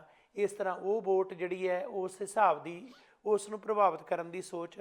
ਸੋ ਜਿਸ ਕਿਸਮ ਦੀ ਇਸ ਸਮੇਂ ਰਾਜਨੀਤੀ ਹੋ ਚੁੱਕੀ ਹੈ ਤੇ ਸ਼ਾਇਦ ਇਸੇ ਕਾਰਨ ਹੀ ਡੇਰਾ ਮੁਖੀ ਨੂੰ ਵੀ ਰਿਹਾ ਕੀਤਾ ਗਿਆ, ਕਿਉਂਕਿ ਪਤਾ ਹੈ ਕਿ ਲੋਕ ਪਿੱਛ ਲੱਗ ਨੇ, ਭੇਡ ਚਾਲ ਹੈ। ਅੱਜ ਵੀ ਲੋਕ ਇਸ ਦੇ ਬਾਵਜੂਦ ਕਿ ਕਾਤਲ ਹੈ, ਬਲਾਤਕਾਰੀ ਹੈ, ਜ਼ਾਲਮ ਹੈ, ਇਸ ਨੇ ਕਿੰਨਾ ਕੁਝ ਕੀਤਾ ਹੈ, ਉਸ ਦੇ ਬਾਵਜੂਦ ਉਸ ਨੂੰ ਪਿਤਾ ਸਵੀਕਾਰ ਕਰਨਾ, ਇਸ ਦੇ ਬਾਵਜੂਦ ਕਿ ਉਹ ਦੋਸ਼ ਸਿੱਧ ਹੋ ਚੁੱਕੇ ਨੇ, ਫਿਰ ਵੀ ਇਹ ਕਹਿਣਾ ਕਿ ਨਹੀਂ ਜੀ ਇਹ ਦੋਸ਼ ਤਾਂ ਵੱਡੇ ਵੱਡੇ ਮਹਾਂਪੁਰਖਾਂ 'ਤੇ ਲੱਗਦੇ ਰਹੇ ਨੇ। ਇਹ ਤੁਲਨਾ ਕਰ ਕਰਕੇ ਉਦਾਹਰਨਾਂ ਦੇ ਰਹੇ ਨੇ ਦੇਸ਼ ਤੇ ਵਿਦੇਸ਼ ਦੇ ਵਿੱਚ, ਬਾਹਰ ਵੀ ਅਸੀਂ ਦੇਖਦੇ ਹਾਂ। ਜਦੋਂ ਇਸ ਕਿਸਮ ਦਾ ਸਰਕਾਰ ਨੂੰ ਅਹਿਸਾਸ ਹੈ ਜਾਂ ਰਾਜਨੀਤਿਕ ਦਲਾਂ ਨੂੰ ਪਤਾ ਹੈ ਕਿ ਆਹ ਜਿਹੜਾ ਵੋਟ ਪੱਤਾ ਹੈ ਉਹ ਖੇਡਿਆ ਜਾਂਦਾ, ਕੋਈ ਮੁੱਖ ਮੰਤਰੀ ਗੈਰ ਮੁੱਖ ਮੰਤਰੀ ਐਲਾਨਣਾ ਜਾਂ ਡੇਰੇ ਵਰਗੇ ਪਖੰਡੀ ਸਾਧ ਨੂੰ ਬਾਹਰ ਛੱਡਣਾ, ਤੇ ਇਸ ਤੋਂ ਗੱਲ ਸਾਫ਼ ਜ਼ਾਹਰ ਹੈ ਕਿ ਰਾਜਨੀਤੀ ਇਸ ਗੱਲ ਨੂੰ ਬਰੀਕੀ ਨਾਲ ਸਮਝਦੀ ਹੈ। ਦੇਖੋ, ਅਰੁੰਧਤੀ ਰੋਏ ਦਾ ਇੱਕ ਮਸ਼ਹੂਰ ਕਥਨ ਹੈ, ਉਹ ਕਹਿੰਦੀ ਕਿ ਪਾਵਰ ਨੋਜ਼ ਦ ਟਰੂਥ। ਜਿਹੜੀ ਸੱਤਾ ਹੈ, ਜਿਹੜੀ ਤਾਕਤ ਹੈ, ਉਸ ਨੂੰ ਚੰਗੀ ਤਰ੍ਹਾਂ ਪਤਾ ਕਿ ਹਕੀਕਤ ਕੀ ਹੈ। ਲੋਕਾਂ ਨੂੰ ਨਹੀਂ ਪਤਾ ਹੁੰਦੀ ਹਕੀਕਤ ਕੀ ਹੈ। ਸੋ ਕਹਿੰਦੀ ਕਿ ਲੇਖਕਾਂ ਦਾ ਫਰਜ਼ ਬਣਦਾ ਕਿ ਲੋਕਾਂ ਨੂੰ ਜਾਗਰੂਕ ਕਰਨ। ਅਸੀਂ ਜਦੋਂ ਬਾਰ-ਬਾਰ ਕੋਸ਼ਿਸ਼ ਕਰਦੇ ਹਾਂ ਸ਼ੀਸ਼ਾ ਵਿਖਾਉਣ ਦੀ, ਮੋਦੀ ਨੂੰ ਸ਼ੀਸ਼ਾ ਵਿਖਾ, ਬਾਦਲ ਨੂੰ ਸ਼ੀਸ਼ਾ ਵਿਖਾ, ਕੋਈ ਲੋੜ ਨਹੀਂ ਵਿਖਾਉਣ ਦੀ, ਉਹਨਾਂ ਨੂੰ ਲਿਖਾਉਣ ਦੀ ਲੋੜ ਹੀ ਨਹੀਂ, ਉਹ ਸਭ ਜਾਣਦੇ। ਉਹ ਤਾਂ ਜਾਣਦੇ, ਉਹ ਜਾਣ ਬੁੱਝ ਕੇ ਕਰ ਰਹੇ ਜੋ ਕਰ ਰਹੇ। ਦੱਸਣ ਦੀ ਲੋੜ ਤਾਂ ਮੁਆਸ਼ਰੇ ਨੂੰ ਹੈ ਜਿਹੜਾ ਸੁੰਨ ਹੋ ਕੇ ਪਿਆ ਹੋਇਆ, ਬਿਲਕੁਲ, ਕਿ ਹਕੀਕਤ ਆ ਆ। ਔਰ ਉਹ ਸਰਕਾਰ ਨਹੀਂ ਚਾਹੁੰਦੀ ਕਿ ਤੁਸੀਂ ਹਕੀਕਤ ਲੋਕਾਂ ਤੱਕ ਪਹੁੰਚਾਓ। ਤਾਂ ਕਰਕੇ ਛਤਰਪਤੀ ਵਰਗੇ ਦਾ ਕਤਲ ਹੁੰਦਾ, ਤਾਂ ਕਰਕੇ ਬੁੱਧੀਜੀਵੀ ਜੇਲ੍ਹਾਂ ਸੁੱਟੇ ਜਾਂਦੇ, ਕਿਉਂਕਿ ਇਹਨਾਂ ਨੇ ਲੋਕਾਂ ਨੂੰ ਜਾ ਕੇ ਇੱਕ ਰਾਹ ਦਸੇਰੇ ਬਣ ਕੇ ਦੱਸਣਾ ਸੀ ਨਾ ਵੀ ਕਿਹੜਾ ਤਰੀਕਾ ਸਹੀ ਹੈ, ਕਿਹੜਾ ਗਲਤ ਆ। ਪਰ ਉਹ ਜਿਹੜਾ ਸੰਵਾਦ ਰਚਣ ਵਾਲੇ ਹੈ ਕਿੱਥੇ ਨੇ? ਜਾਂ ਜੇਲ੍ਹਾਂ 'ਚ ਨੇ, ਜਾਂ ਕੇਸਾਂ ਦਾ ਸਾਹਮਣਾ ਕਰ ਰਹੇ, ਜਾਂ ਉਹਨਾਂ ਨੂੰ ਬਿਲਕੁਲ ਅੱਖੋਂ ਪਰੋਖੇ ਕਰ ਦਿੱਤਾ ਗਿਆ, ਜਾਂ ਮੀਡੀਆ ਮੰਚ ਨਹੀਂ ਉਹਨਾਂ ਨੂੰ ਮੁਹੱਈਆ ਕੀਤਾ ਜਾ ਰਿਹਾ ਤਾਂ ਜੋ ਲੋਕਾਂ ਤੱਕ ਗੱਲ ਪਹੁੰਚੇ, ਜਾਂ ਉਹਨਾਂ ਦੇ ਲੇਖ ਜਿਹੜੇ ਆ ਉਹ ਅਖਬਾਰਾਂ 'ਚ ਨਸ਼ਰ ਨਹੀਂ ਹੋ ਰਹੇ ਚੰਗੇ ਤਰੀਕੇ ਨਾਲ। ਸੋ ਇਸ ਕਰਕੇ ਤੁਸੀਂ ਨੋਟ ਕੀਤਾ ਸੋਸ਼ਲ ਮੀਡੀਆ ਵੀ ਤਾਂ ਕਰਕੇ ਜ਼ਿਆਦਾ ਪਾਪੂਲਰ ਹੋਇਆ। ਜੇ ਵੱਡਾ ਮੀਡੀਆ ਆਪਣਾ ਸਹੀ ਫਰਜ਼ ਅਦਾ ਕਰਦਾ ਹੁੰਦਾ ਪੰਜਾਬ 'ਚ ਤਾਂ ਸੋਸ਼ਲ ਮੀਡੀਆ ਇੰਨਾ ਸੌਖਾ ਵਾਹਨ ਨਹੀਂ ਸੀ ਬਣਨਾ ਜਿਹੜਾ ਅੱਜ ਬਣਿਆ ਹੋਇਆ। ਉਹ ਗੱਲ ਵੱਖਰੀ ਕਿ ਸੋਸ਼ਲ ਮੀਡੀਆ ਵੀ ਦੋਨੇ ਪਾਸੇ ਚੱਲ ਸਕਦਾ। ਹੁਣ ਜਿਵੇਂ ਚਾਕੂ ਆ, ਤੁਸੀਂ ਚਾਹੇ ਕਿਸੇ ਦਾ ਢਿੱਡ ਚੀਰ ਦਿਓ, ਚਾਹੇ ਗੰਡਾ ਚੀਰ ਕੇ ਤੇ ਆਪਣਾ ਰਾਤ ਦੀ ਦਾਵਤ ਤਿਆਰ ਕਰ ਲਓ। ਅੱਗ ਆ, ਤੁਸੀਂ ਭਾਵੇਂ ਕਿਸੇ ਦਾ ਆਪਣਾ ਘਰ ਫੂਕ ਦਿਓ, ਚਾਹੇ ਤੁਸੀਂ ਆਪਣਾ ਚੂਲ੍ਹਾ ਜਾਲੋ ਉਹਦੇ ਨਾਲ। ਇਹ ਤਾਂ ਸੋਸ਼ਲ ਮੀਡੀਆ ਦੋਨੇ ਪਾਸੇ ਚੱਲਦਾ, ਉਸਦੀ ਵਰਤੋਂ ਚੰਗੀ ਵੀ ਹੁੰਦੀ ਹੈ, ਮਾੜੀ ਵੀ ਹੁੰਦੀ। ਸੋ ਸੱਜੇ ਪੱਖੀ ਵੀ ਪਿੱਛੇ ਹੈ ਨਹੀਂ, ਉਹ ਵੀ ਵਰਤ ਰਹੇ ਖੁੱਲ੍ਹਾ ਤੌਰ 'ਤੇ। ਪਰ ਸੋਸ਼ਲ ਮੀਡੀਆ ਦਾ ਉਠਾਨ ਕਿਉਂ ਹੋਇਆ? ਜੇ ਮੇਨ ਸਟ੍ਰੀਮ ਮੀਡੀਆ ਸੱਚਮੁੱਚ ਲੋਕਾਂ ਦੀ ਆਵਾਜ਼ ਬਣਿਆ ਹੁੰਦਾ ਤੇ ਅੱਜ ਇਹ ਟਰੈਂਡ ਵੇਖਣ ਨੂੰ ਨਹੀਂ ਸੀ ਬਣਨਾ। ਮੈਂ ਆਹ ਗੱਲ ਕਰਨ ਦੀ ਕੋਸ਼ਿਸ਼ ਕਰਦਾ। ਸੋ ਇਸ ਕਰਕੇ ਇਹ ਸਭ ਜਾਣਦੇ ਕੀ ਕਰ ਰਹੇ, ਮਿਥ ਕੇ ਕਰ ਰਹੇ ਜੋ ਕਰ ਰਹੇ। ਅਸੀਂ ਕਹਿੰਦੇ ਨਾ ਕਿ ਇਤਿਹਾਸ ਤੋਂ ਕੁਛ ਸਿੱਖਿਆ ਨਹੀਂ, ਇਹਨਾਂ ਨੇ ਸਭ ਕੁਛ ਸਿੱਖਿਆ ਹੋਇਆ। ਉਹ ਇਤਿਹਾਸ ਰਚਣ ਵਾਲੇ ਵੀ ਇਹੀ ਸੀਗੇ, ਉਸ ਨੂੰ ਦੁਹਰਾਉਣ ਵਾਲੇ ਵੀ ਇਹੋ ਹੀ ਨੇ। ਇਹ ਗੱਲ ਜਾਣਨੀ ਬਹੁਤ ਜ਼ਰੂਰੀ। ਇਹ ਵੀ ਗੱਲ ਸਹੀ ਹੈ ਕਿ ਜਿਸ ਤਰ੍ਹਾਂ ਰਸੂਲ ਹਮਜ਼ਾ ਤੋਂ ਮੇਰਾ ਦਾਗਿਸਤਾਨ 'ਚ ਲਿਖਦਾ ਹੈ, ਬੜੀ ਕਮਾਲ ਦੀ ਉਹ ਸਟੇਟਮੈਂਟ ਹੈ ਕਿ ਸਿਆਣੇ ਇਨਸਾਨ ਦੇ ਹੱਥ ਦੇ ਵਿੱਚ ਜ਼ਹਿਰ ਵੀ ਕਿਤੇ ਕੰਮ ਆ ਸਕਦੀ ਹੈ, ਪਰ ਜਿਹੜਾ ਸ਼ੈਤਾਨ ਹੈ ਉਸ ਦੇ ਹੱਥ ਦੇ ਵਿੱਚ ਜ਼ਹਿਰ, ਸ਼ਹਿਦ ਵੀ ਜ਼ਹਿਰ ਬਣ ਜਾਂਦਾ ਹੈ। ਇਸੇ ਤਰ੍ਹਾਂ ਹੀ ਸੋਸ਼ਲ ਮੀਡੀਆ ਹੈ, ਸੱਤਾ ਹੈ, ਜਿਸ ਤਰੀਕੇ ਨਾਲ ਜਿਨ੍ਹਾਂ ਹੱਥਾਂ ਦੇ ਵਿੱਚ ਇਸ ਵੇਲੇ ਹੈ ਉਹ ਕਿਵੇਂ ਕਿਵੇਂ ਇਸ ਦੀ ਵਰਤੋਂ ਕਰਦੇ ਨੇ। ਚੰਗੀ ਵਰਤੋਂ ਵੀ ਹੋ ਸਕਦੀ ਹੈ ਪਰ ਨਹੀਂ ਹੋ ਰਹੀ। ਇਹ ਸੱਤਾ ਦਾ ਜਿਸ ਤਰੀਕੇ ਨਾਲ ਲੋਕਾਂ ਨੂੰ ਬੌਧਿਕ ਤੌਰ 'ਤੇ ਦਿਵਾਲੀਆਪਨ ਬਣਾਉਣਾ, ਇਹ ਅੱਜ ਸਾਡੇ ਸਾਹਮਣੇ ਹੈ। ਪਰ ਇਹ ਪ੍ਰੋਗਰਾਮ, ਇਹ ਗੱਲਾਂ ਬਾਤਾਂ, ਇਹ ਵਿਚਾਰਾਂ, ਇਹ ਜਾਗਰੂਕਤਾ, ਇਹ ਮੇਨ ਉਹਨਾਂ ਲੋਕਾਂ ਵਾਸਤੇ ਹੈ ਜਿਹੜੇ ਆਮ ਆਵਾਮ ਦੇ ਵਿੱਚ, ਪਬਲਿਕ ਦੇ ਵਿੱਚ ਵਿਚਰਦੇ ਨੇ, ਕਿ ਅਸੀਂ ਜ਼ਰੂਰ ਉੱਠੀਏ, ਅਸੀਂ ਇਹ ਸੱਚ ਨੂੰ ਜਾਣੀਏ। ਐਨ ਉਸ ਮੌਕੇ 'ਤੇ ਜਦੋਂ ਪੰਜਾਬ ਚੋਣਾਂ ਸਿਰ 'ਤੇ ਨੇ ਅਤੇ ਉਨੇ ਇੱਕ ਦਿਨ ਬਾਕੀ ਨੇ, ਉਹਨਾਂ ਦਿਨਾਂ ਦੇ ਵਿੱਚ ਡੇਰਾ ਸਰਸਾ ਦੇ ਇਸ ਸਾਧ ਨੂੰ ਰਿਹਾ ਕਰਨਾ, ਫਰਲੋ ਦੇਣੀ, ਜ਼ਮਾਨਤ ਮਿਲਣੀ, ਇਹਦੇ ਕੀ ਕਾਰਨ ਹੋ ਸਕਦੇ ਨੇ। ਦੂਸਰੇ ਪਾਸੇ ਜਦੋਂ ਅਸੀਂ ਵੋਟ ਦਾ ਇਸਤੇਮਾਲ ਕਰਨਾ ਹੈ, ਕੀ ਅਸੀਂ ਇਹ ਦੇਖਣਾ ਕਿ ਮੇਰਾ ਰੰਗ, ਨਸਲ, ਚਮੜੀ ਕੀ ਹੈ, ਜਾਂ ਇਹ ਦੇਖਣਾ ਕਿ ਸੱਚਮੁੱਚ ਕੀ ਕੋਈ ਨਾ ਕੋਈ ਜ਼ੁਲਮ, ਜਬਰ, ਤਸ਼ੱਦਦ ਦੇ ਖਿਲਾਫ ਲੋਕ ਹਿੱਤਾਂ ਦੇ ਹੱਕ ਦੇ ਵਿੱਚ ਕੋਈ ਭੁਗਤ ਸਕਦਾ ਹੈ, ਉਸ ਦੀ ਚੋਣ ਕਿਵੇਂ ਕਰਨੀ ਹੈ। ਵੋਟਾਂ ਤਾਂ ਇੱਕ ਸ਼ਰਾਬ ਦੀ ਬੋਤਲ ਕੀ ਚੰਦ ਕੁ ਰੁਪਈਆਂ ਦੇ ਪਿੱਛੇ ਵਿਕਦੀਆਂ ਨੇ, ਇਸੇ ਕਾਰਨ ਹੀ ਮੁੱਲ ਪੈ ਰਿਹਾ। ਇਸੇ ਕਾਰਨ ਹੀ ਇਹ ਚਰਚਾ ਹੈ ਕਿ ਜਿਹਨੂੰ ਮਰਜ਼ੀ ਸਾਮ ਦਾਮ ਦੰਡ ਭੇਦ ਨੀਤੀ ਨਾਲ ਖਰੀਦਿਆ ਜਾ ਸਕਦਾ ਹੈ। ਜਦੋਂ ਰਾਜਨੀਤਿਕਾਂ ਨੂੰ ਇਸ ਗੱਲ ਦਾ ਅਹਿਸਾਸ ਹੈ ਕਿ ਲੋਕ ਵਿਕਦੇ ਨੇ ਤੇ ਉਹ ਫਿਰ ਖਰੀਦਦੇ ਨੇ, ਚਾਹੇ ਉਹ ਡੇਰੇ ਸਰਸੇ ਦੇ ਆਧਾਰ 'ਤੇ ਇੱਕ ਸਾਧ ਨੂੰ ਜਿਹੜਾ ਹੈ ਰਿਹਾ ਕਰਨ ਜਾਂ ਕੁਝ ਵੀ ਕਰਨ। ਪਰ ਸਾਡਾ ਫਰਜ਼ ਬਤੌਰ ਮੀਡੀਆ ਦਾ, ਜੋ ਆਪਣੇ ਇੱਕ ਮੀਡੀਆ ਕਰਮੀ ਦੇ ਕਾਤਲ ਨੂੰ ਜੇਲ੍ਹ 'ਚੋਂ ਰਿਹਾ ਹੋਣ ਦੀ ਗੱਲ ਹੈ, ਜਾਂ ਇੱਕ ਉਸ ਬਲਾਤਕਾਰੀ ਦੇ ਪ੍ਰਸੰਗ ਦੇ ਵਿੱਚ ਜਿਸ ਨੇ ਇਸ ਤਰ੍ਹਾਂ ਸਾਧਵੀਆਂ ਦਾ ਜਿਹੜਾ ਜਬਰ ਜਨਾਹ ਕੀਤਾ ਹੈ ਉਹਨਾਂ ਨਾਲ, ਜਾਂ ਫਿਰ ਇੱਕ ਕਾਤਲ ਦੇ ਤੌਰ 'ਤੇ ਜਿਸ ਤਰੀਕੇ ਨਾਲ ਡੇਰੇ ਵਾਲੇ ਨੇ ਜੋ ਕੁਝ ਕੀਤਾ ਹੈ, ਕਿ ਇਹ ਸਾਡੇ ਅੰਦਰ ਇਸ ਗੱਲ ਦੀ ਆਵਾਜ਼ ਬੁਲੰਦ ਹੈ ਜਾਂ ਅਸੀਂ ਸਿਰਫ ਤੇ ਸਿਰਫ ਇਸ ਗੱਲ ਨੂੰ ਖਬਰਾਂ ਦੇ ਤੌਰ 'ਤੇ ਦੇਖ ਕੇ ਚੱਲਦਾ ਬਣਦੇ ਹਾਂ। ਸੋ 20 ਤਰੀਕ ਨੂੰ ਪੰਜਾਬ ਚੋਣਾਂ ਨੇ ਜੀ ਹੁਣ, ਅਤੇ ਅੱਜ ਜਦੋਂ ਅਸੀਂ ਇਹ ਗੱਲ ਕਰ ਰਹੇ ਹਾਂ ਇਹਦੇ ਵਿੱਚ ਇੰਨੇ ਕੁ ਦਿਨ ਹੈ ਜਿੰਨੇ ਦਿਨਾਂ ਦੇ ਵਿੱਚ ਕਿਹਾ ਜਾ ਰਿਹਾ ਕਿ ਉਹ ਡੇਰਾ ਸਾਧ ਜਿਹੜਾ ਹੈ ਆਪਣੇ ਟਿਕਾਣੇ 'ਤੇ ਹੀ ਰਹੇਗਾ। ਕਹਿਣ ਨੂੰ ਤਾਂ ਇਹ ਹੈ ਕਿ ਉਸ 'ਤੇ ਕਈ ਤਰ੍ਹਾਂ ਦੀਆਂ ਬੰਦਿਸ਼ਾਂ ਨੇ, ਪਰ ਜੇ ਉਹਨੂੰ ਬਾਹਰ ਹੀ ਛੱਡ ਦਿੱਤਾ ਤਾਂ ਫਿਰ ਬੰਦਿਸ਼ਾਂ ਵੀ ਉਹੋ ਜਿਹੀਆਂ ਹੀ ਹੋਣੀਆਂ ਨੇ, ਉਹ ਫਿਰ ਆਪਣਾ ਸਿਲਸਿਲਾ ਜਿਹੜਾ ਉਸ ਦੇ ਵਿੱਚ ਜ਼ਰੂਰ ਚਲਾਏਗਾ। ਸੋ ਇਸ ਸਾਰੇ ਪ੍ਰਸੰਗ ਦੇ ਵਿੱਚ, ਘਟਨਾਕ੍ਰਮ ਦੇ ਵਿੱਚ ਆਉਂਦੇ ਦਿਨਾਂ 'ਚ ਰਾਜਨੀਤਿਕ ਉਥਲ ਪੁਥਲ ਨੂੰ ਕਿਵੇਂ ਵੇਖਦੇ ਆ? ਦੇਖੋ, ਲੋਕਾਂ ਨੂੰ ਸੁਚੇਤ ਰਹਿਣਾ ਚਾਹੀਦਾ। ਉਥਲ ਪੁਥਲ ਤਾਂ ਕਈ ਕਿਸਮ ਦੀ ਹੋ ਸਕਦੀ ਹੈ ਜੀ। ਇਕੱਲਾ ਡੇਰੇ ਦੀ ਚੁਣੌਤੀ ਨਹੀਂ, ਚੁਣੌਤੀਆਂ ਹੋਰ ਵੀ ਬੜੀਆਂ ਨੇ ਜੀ। ਜਿਹੜਾ ਬਾਰ-ਬਾਰ ਇਸ ਕਿਸਮ ਦੀਆਂ ਗੱਲਾਂ ਖੜੀਆਂ ਕਰਨੀਆਂ ਕਿ ਪੰਜਾਬ ਵਿੱਚ ਬਾਹਰੋਂ ਕੋਈ ਜਿਹੜੇ ਬਾਹਰ ਬੈਠੀਆਂ ਤਾਕਤਾਂ ਲਾਂਬੂ ਲਾਉਣ ਦੀਆਂ ਕੋਸ਼ਿਸ਼ ਕਰ ਰਹੀ, ਇਹ ਡਾਇਲੋਗ ਵੀ ਚੱਲ ਰਿਹਾ ਉੱਥੇ। ਸਾਡੇ ਇੱਥੋਂ ਕੁਝ ਗਏ ਹੋਏ ਲੋਕ, ਸਰੀ ਚੋਂ ਇੱਕ ਸਿਰ ਕੱਢ ਕਾਮਰੇਡ ਗਿਆ ਹੋਇਆ ਉੱਥੇ, ਉਹਦੀ ਵੀਡੀਓ ਬੜੀ ਘੁੰਮੀ ਆ। ਉਸ ਕਾਮਰੇਡ ਨੂੰ ਉਸ ਗੱਲ ਦੀ ਬੜੀ ਪਰੇਸ਼ਾਨੀ ਆ ਕਿ ਜੀ ਇੱਥੇ 6 ਫॉर ਜਸਟਿਸ ਵਾਲੇ ਜਿਹੜੇ ਆ ਪੰਜਾਬ ਦੇ ਅਮਨ ਨੂੰ ਲਾਂਬੂ ਲਾਉਣ ਦੀ ਕੋਸ਼ਿਸ਼ ਕਰ ਰਹੇ ਨੇ। ਸਭ ਕੁਝ ਅਸੀਂ ਵਧੀਆ ਚੱਲ ਰਿਹਾ, ਸਭ ਕੁਝ ਠੀਕ ਚੱਲ ਰਿਹਾ, ਸਾਡੇ ਪ੍ਰਧਾਨ ਮੰਤਰੀ ਨੂੰ ਵੀ ਧਮਕੀਆਂ ਦੇ ਰਹੇ ਨੇ। ਹੁਣ ਉਹ ਮੋਦੀ ਇਹਨਾਂ ਦਾ ਪ੍ਰਧਾਨ ਮੰਤਰੀ ਕਦੋਂ ਬਣ ਗਿਆ ਮੇਰੀ ਸਮਝ ਤੋਂ ਬਾਹਰ ਹੈ। ਉਹ ਖੱਬੇ ਪੱਖੀ ਨੇ, ਔਰ 6 ਫॉर ਜਸਟਿਸ ਵਾਲੇ ਇਹਨਾਂ ਨੂੰ ਬੜਾ ਵੱਡਾ ਖਤਰਾ ਨਜ਼ਰ ਆ ਰਹੇ ਨੇ। ਇਸ ਕਿਸਮ ਦਾ ਪ੍ਰਚਾਰ ਜਿਹੜਾ ਉੱਥੇ ਹੋ ਰਿਹਾ, ਉਹ ਜਿਹੜਾ ਇੱਕ ਬਹੁ ਗਿਣਤੀ ਦੇ ਮਨ 'ਚ ਡਰ ਬੇਚੈਨੀ ਪੈਦਾ ਕਰਕੇ ਵੋਟਾਂ ਨੂੰ ਕਿਵੇਂ ਟਰਾਂਸਫਰ ਜਾਂ ਸ਼ਿਫਟ ਕਰਨਾ, ਉਹਦੇ ਵਿੱਚ ਕਾਰੀਗਰੀ ਹੋ ਰਹੀ ਹੈ।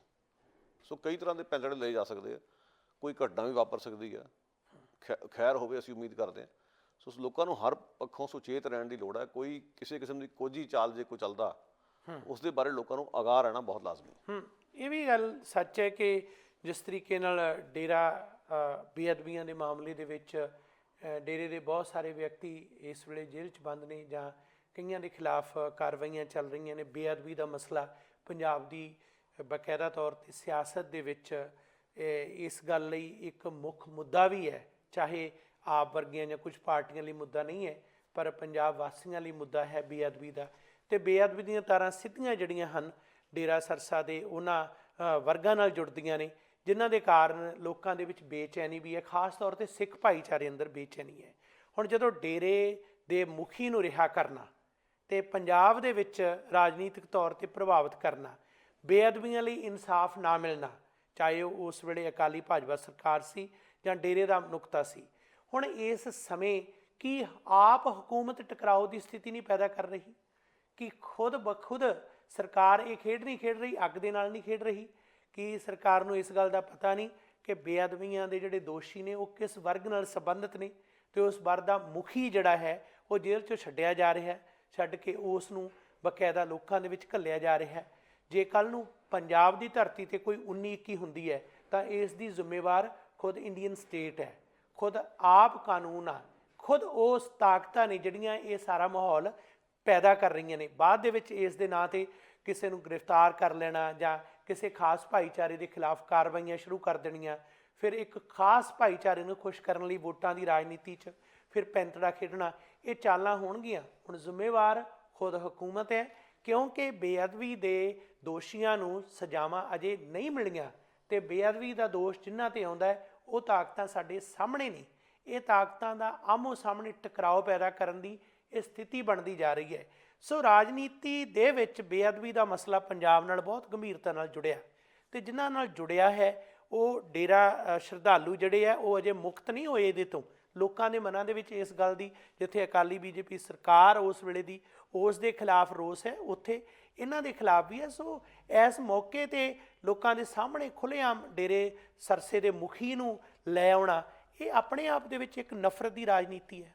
ਦੇਖੋ, ਜਿਹੜਾ ਬੇਅਦਬੀ ਦਾ ਮਸਲਾ ਜਿਨ੍ਹਾਂ ਤੋਂ ਮੰਗਿਆ ਹੋਇਆ, ਉਸ ਨੁਕਤੇ ਤੋਂ ਗੱਲ ਕਰਨੀ ਹੋਵੇ ਤਾਂ ਫਿਰ ਤਾਂ ਇਸ 'ਚ ਕੋਈ ਦੋ ਰਾਵਾਂ ਰਹਿ ਨਹੀਂ ਜਾਂਦੀਆਂ ਜੀ ਕਿ ਡੇਰੇ ਸੱਚੇ ਸੌਦੇ ਦੇ ਮੁਖੀ ਨੂੰ ਬਾਹਰ ਕੱਢਣ ਦਾ ਮਤਲਬ ਕੀ ਆ, ਕੀ ਮੈਸੇਜ ਦੇਣ ਦੀ ਕੋਸ਼ਿਸ਼ ਕੀਤੀ ਜਾ ਰਹੀ ਹੈ। ਇਹ ਤਾਂ ਕੋਈ ਭੁਲੇਖਾ ਰਹਿ ਨਹੀਂ ਜਾਣਾ ਚਾਹੀਦਾ। ਸੋ ਬੇਅਦਬੀ ਦੇ ਮਸਲੇ ਦੇ ਉੱਤੇ ਆ ਕੇ ਟਕਰਾਅ ਵਾਲੀ ਸਥਿਤੀ ਤਾਂ ਬਣੀ ਹੋਈ ਹੈ ਡੇਰੇ ਵਾਲਿਆਂ ਦੇ ਵਿੱਚ ਤੇ ਸਿੱਖਾਂ ਦੇ ਵਿਚਾਲੇ ਜੀ। ਪਰ ਇੱਕ ਹੋਰ ਪਹਿਲੂ ਵੀ ਇਸ ਦਾ ਕਿ ਡੇਰੇ ਦੇ ਬਹੁਤੇ ਜਿਹੜੇ ਪ੍ਰੇਮੀ ਨੇ ਉਹ ਦਲਿਤ ਵਰਗਾਂ ਨਾਲ ਜੁੜੇ ਹੋਏ ਆ, ਉੱਥੇ ਵੀ ਇੱਕ ਲੜਾਈ ਖੜੀ ਕਰਨ ਦੀ ਕੋਸ਼ਿਸ਼ ਕੀਤੀ ਜਾ ਰਹੀ।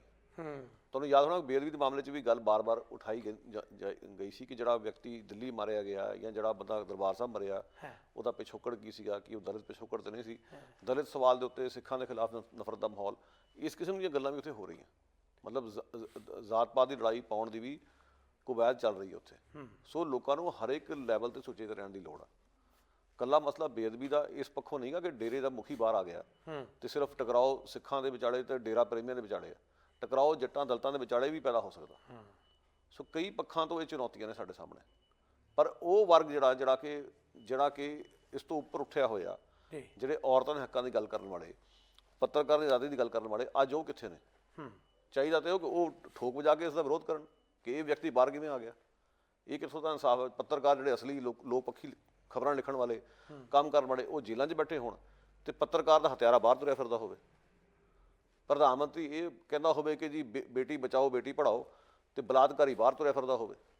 ਸੋ ਇਹ ਮਤਲਬ ਕਿਹੋ ਜਿਹੀ ਮਿਸਾਲਾਂ ਕਾਇਮ ਹੋ ਰਹੀਆਂ? ਇਹ ਉਸ ਵਰਗ ਨੂੰ ਇਹ ਸਵਾਲ ਚੁੱਕਣੇ ਚਾਹੀਦੇ ਨੇ।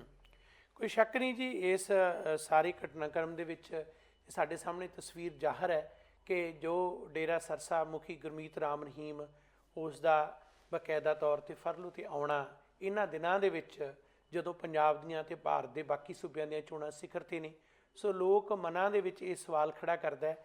ਤੇ ਜਿਸ ਕਿਸਮ ਦਾ ਜਿਹੜਾ ਇਸ ਵੇਲੇ ਉਸ ਦਾ ਲਗਾਤਾਰ ਜਦੋਂ ਤੋਂ ਜੇਲ੍ਹ 'ਚ ਬੰਦ ਹੈ, ਪਹਿਲੀ ਵਾਰ ਇਸ ਕਿਸਮ ਦਾ ਓਪਨਲੀ ਖੁੱਲ੍ਹੇ ਤੌਰ 'ਤੇ ਇੰਨੇ ਦਿਨ 21 ਦਿਨਾਂ ਦੇ ਵਾਸਤੇ ਜ਼ਮਾਨਤ ਦੇਣੀ, ਇਸ ਗੱਲ ਨੂੰ ਅਸੀਂ ਅੱਜ ਦੀ ਰਾਜਨੀਤੀ ਦੇ ਵਿੱਚ ਹਰ ਬੱਚਾ ਸਮਝ ਸਕਦਾ ਹੈ ਕਿ ਉਸ ਦਾ ਕਾਰਨ ਕੀ ਹੈ।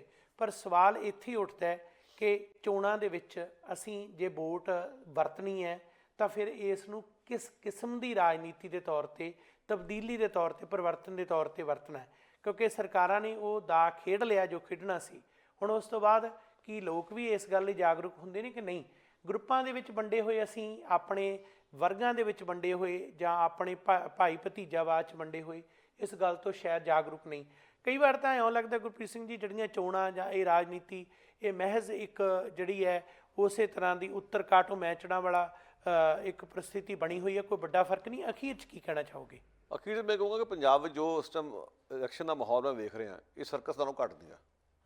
ਲੱਗਦਾ ਕਿ ਜੋਕਰਾਂ ਦਾ ਮੁਕਾਬਲਾ ਹੋ ਰਿਹਾ ਆਪਸ 'ਚ, ਜਿਹੜਾ ਵੱਧ ਹਸਾ ਸਕਦਾ ਹੋਵੇ, ਵੱਧ ਮੂਰਖ ਬਣਾ ਸਕਦਾ ਹੋਵੇ, ਸ਼ਾਇਦ ਲੋਕ ਕੀਲੇ ਜਾਣ ਉੱਧਰ ਵੋਟਾਂ ਪਾ ਲੈਣ, ਇਸ ਕਿਸਮ ਦਾ ਮਾਹੌਲ ਬਣਿਆ ਹੋਇਆ।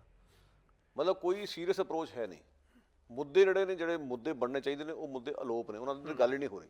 ਜਿਸ 'ਚ ਹਿਊਮਨ ਰਾਈਟਸ ਦਾ ਮੁੱਦਾ ਵੀ ਸ਼ਾਮਲ ਹੈ। ਹੋਰ ਇੱਧਰ ਉੱਧਰ ਦੀਆਂ ਗੱਲਾਂ ਕਾਫੀ ਚੱਲ ਰਹੀਆਂ, ਲੈ ਦੇ ਕੇ ਜੋਕਰ ਉੱਧਰ ਨੇ, ਜੋਕਰ ਇੱਧਰ ਨੇ। ਹੁਣ ਤੁਸੀਂ ਦੇਖ ਲਓ ਕਿਹੜਾ ਜੋਕਰ ਘੱਟ ਖਤਰਨਾਕ ਉਹਨੂੰ ਚੁਣ ਲਵੋ, ਇਹੀ ਕਿਹਾ ਜਾ ਸਕਦਾ। ਹੋਰ ਮੈਂ ਕਹਿ ਵੀ ਕੀ ਸਕਦਾ। ਧੰਨਵਾਦ ਜੀ, ਬਹੁਤ ਸ਼ੁਕਰੀਆ, ਮਿਹਰਬਾਨੀ ਜੀ। ਸੋ ਇਹਨਾਂ ਜੋਕਰਾਂ ਦੇ ਨਾਲ ਇੱਕ ਹੋਰ ਜੋਕਰ ਜਿਹੜਾ ਜੇਲ੍ਹ 'ਚੋਂ ਰਿਹਾ ਹੋਇਆ, ਉਹ ਵੀ ਸਾਡੇ ਸਾਹਮਣੇ ਹੈ। ਸੋ ਉਹਦੇ ਵੀ ਜਿਹੜੇ ਜੋ ਆਉਂਦੇ ਦਿਨਾਂ ਦੇ ਵਿੱਚ ਹਰਕਤਾਂ ਨੇ, ਅਸੀਂ ਦੇਖਾਂਗੇ ਕੀ ਹੋ ਰਿਹਾ। ਪਰ ਅਫਸੋਸ ਹੈ, ਦੁੱਖ ਹੈ, ਪੱਤਰਕਾਰ ਭਾਈਚਾਰਾ ਵੀ ਉੱਠੇ, ਛਤਰਪਤੀ ਦੀ ਸ਼ਹਾਦਤ ਨੂੰ ਦੇਖੇ, ਜਿਸ ਤਰ੍ਹਾਂ ਸਾਧਵੀਆਂ 'ਤੇ ਜ਼ੁਲਮ ਹੋਇਆ, ਜਬਰ ਜਨਾਹ ਹੋਇਆ, ਮਨੁੱਖੀ ਅਧਿਕਾਰ ਸੰਸਥਾਵਾਂ ਉੱਠਣ, ਅਸੀਂ ਸਾਰੇ ਉੱਠ ਕੇ ਜ਼ੁਲਮ ਦੇ ਖਿਲਾਫ ਆਵਾਜ਼ ਬੁਲੰਦ ਕਰੀਏ। ਤੇ ਜਿਹੜੀ ਰਾਜਨੀਤੀ ਭਾਰਤ ਦੇ ਵਿੱਚ ਇਸ ਵੇਲੇ ਸਰਕਾਰ ਖੇਡ ਰਹੀ ਹੈ, ਦੁਨੀਆ ਦੇ ਸਾਹਮਣੇ ਉਸ ਨੂੰ ਜ਼ਾਹਰ ਕਰਨਾ ਬੜਾ ਜ਼ਰੂਰੀ ਹੈ। ਉਮੀਦ ਹੈ ਕਿ ਇਹਨਾਂ ਵਿਚਾਰਾਂ ਦੇ ਪ੍ਰਤੀ ਜੋ ਸੰਵੇਦਨਾ ਹੈ, ਅਸੀਂ ਉਸ ਨੂੰ ਬਰੀਕੀ ਨਾਲ ਜ਼ਰੂਰ ਪਰਖਾਂਗੇ, ਕਿਉਂਕਿ ਇਹੀ ਸਾਡਾ ਫਰਜ਼ ਹੈ, ਜ਼ਿੰਮੇਵਾਰੀ ਹੈ। ਆਪ ਸਮੂਹ ਦਰਸ਼ਕਾਂ ਦਾ ਹਾਰਦਿਕ ਧੰਨਵਾਦ। ਸਾਡਾ ਹਰ ਇੱਕ ਪ੍ਰੋਗਰਾਮ ਦੇਖਣ ਤੇ ਸਾਡੇ ਨਾਲ ਜੁੜਨ ਲਈ ਸਬਸਕ੍ਰਾਈਬ ਕਰੋ ਚੈਨਲ ਪੰਜਾਬੀ ਤੇ ਨੋਟੀਫਿਕੇਸ਼ਨ ਲਈ ਬੈਲ ਆਈਕਨ ਵਾਲੇ ਬਟਨ ਤੇ ਕਲਿੱਕ ਕਰੋ।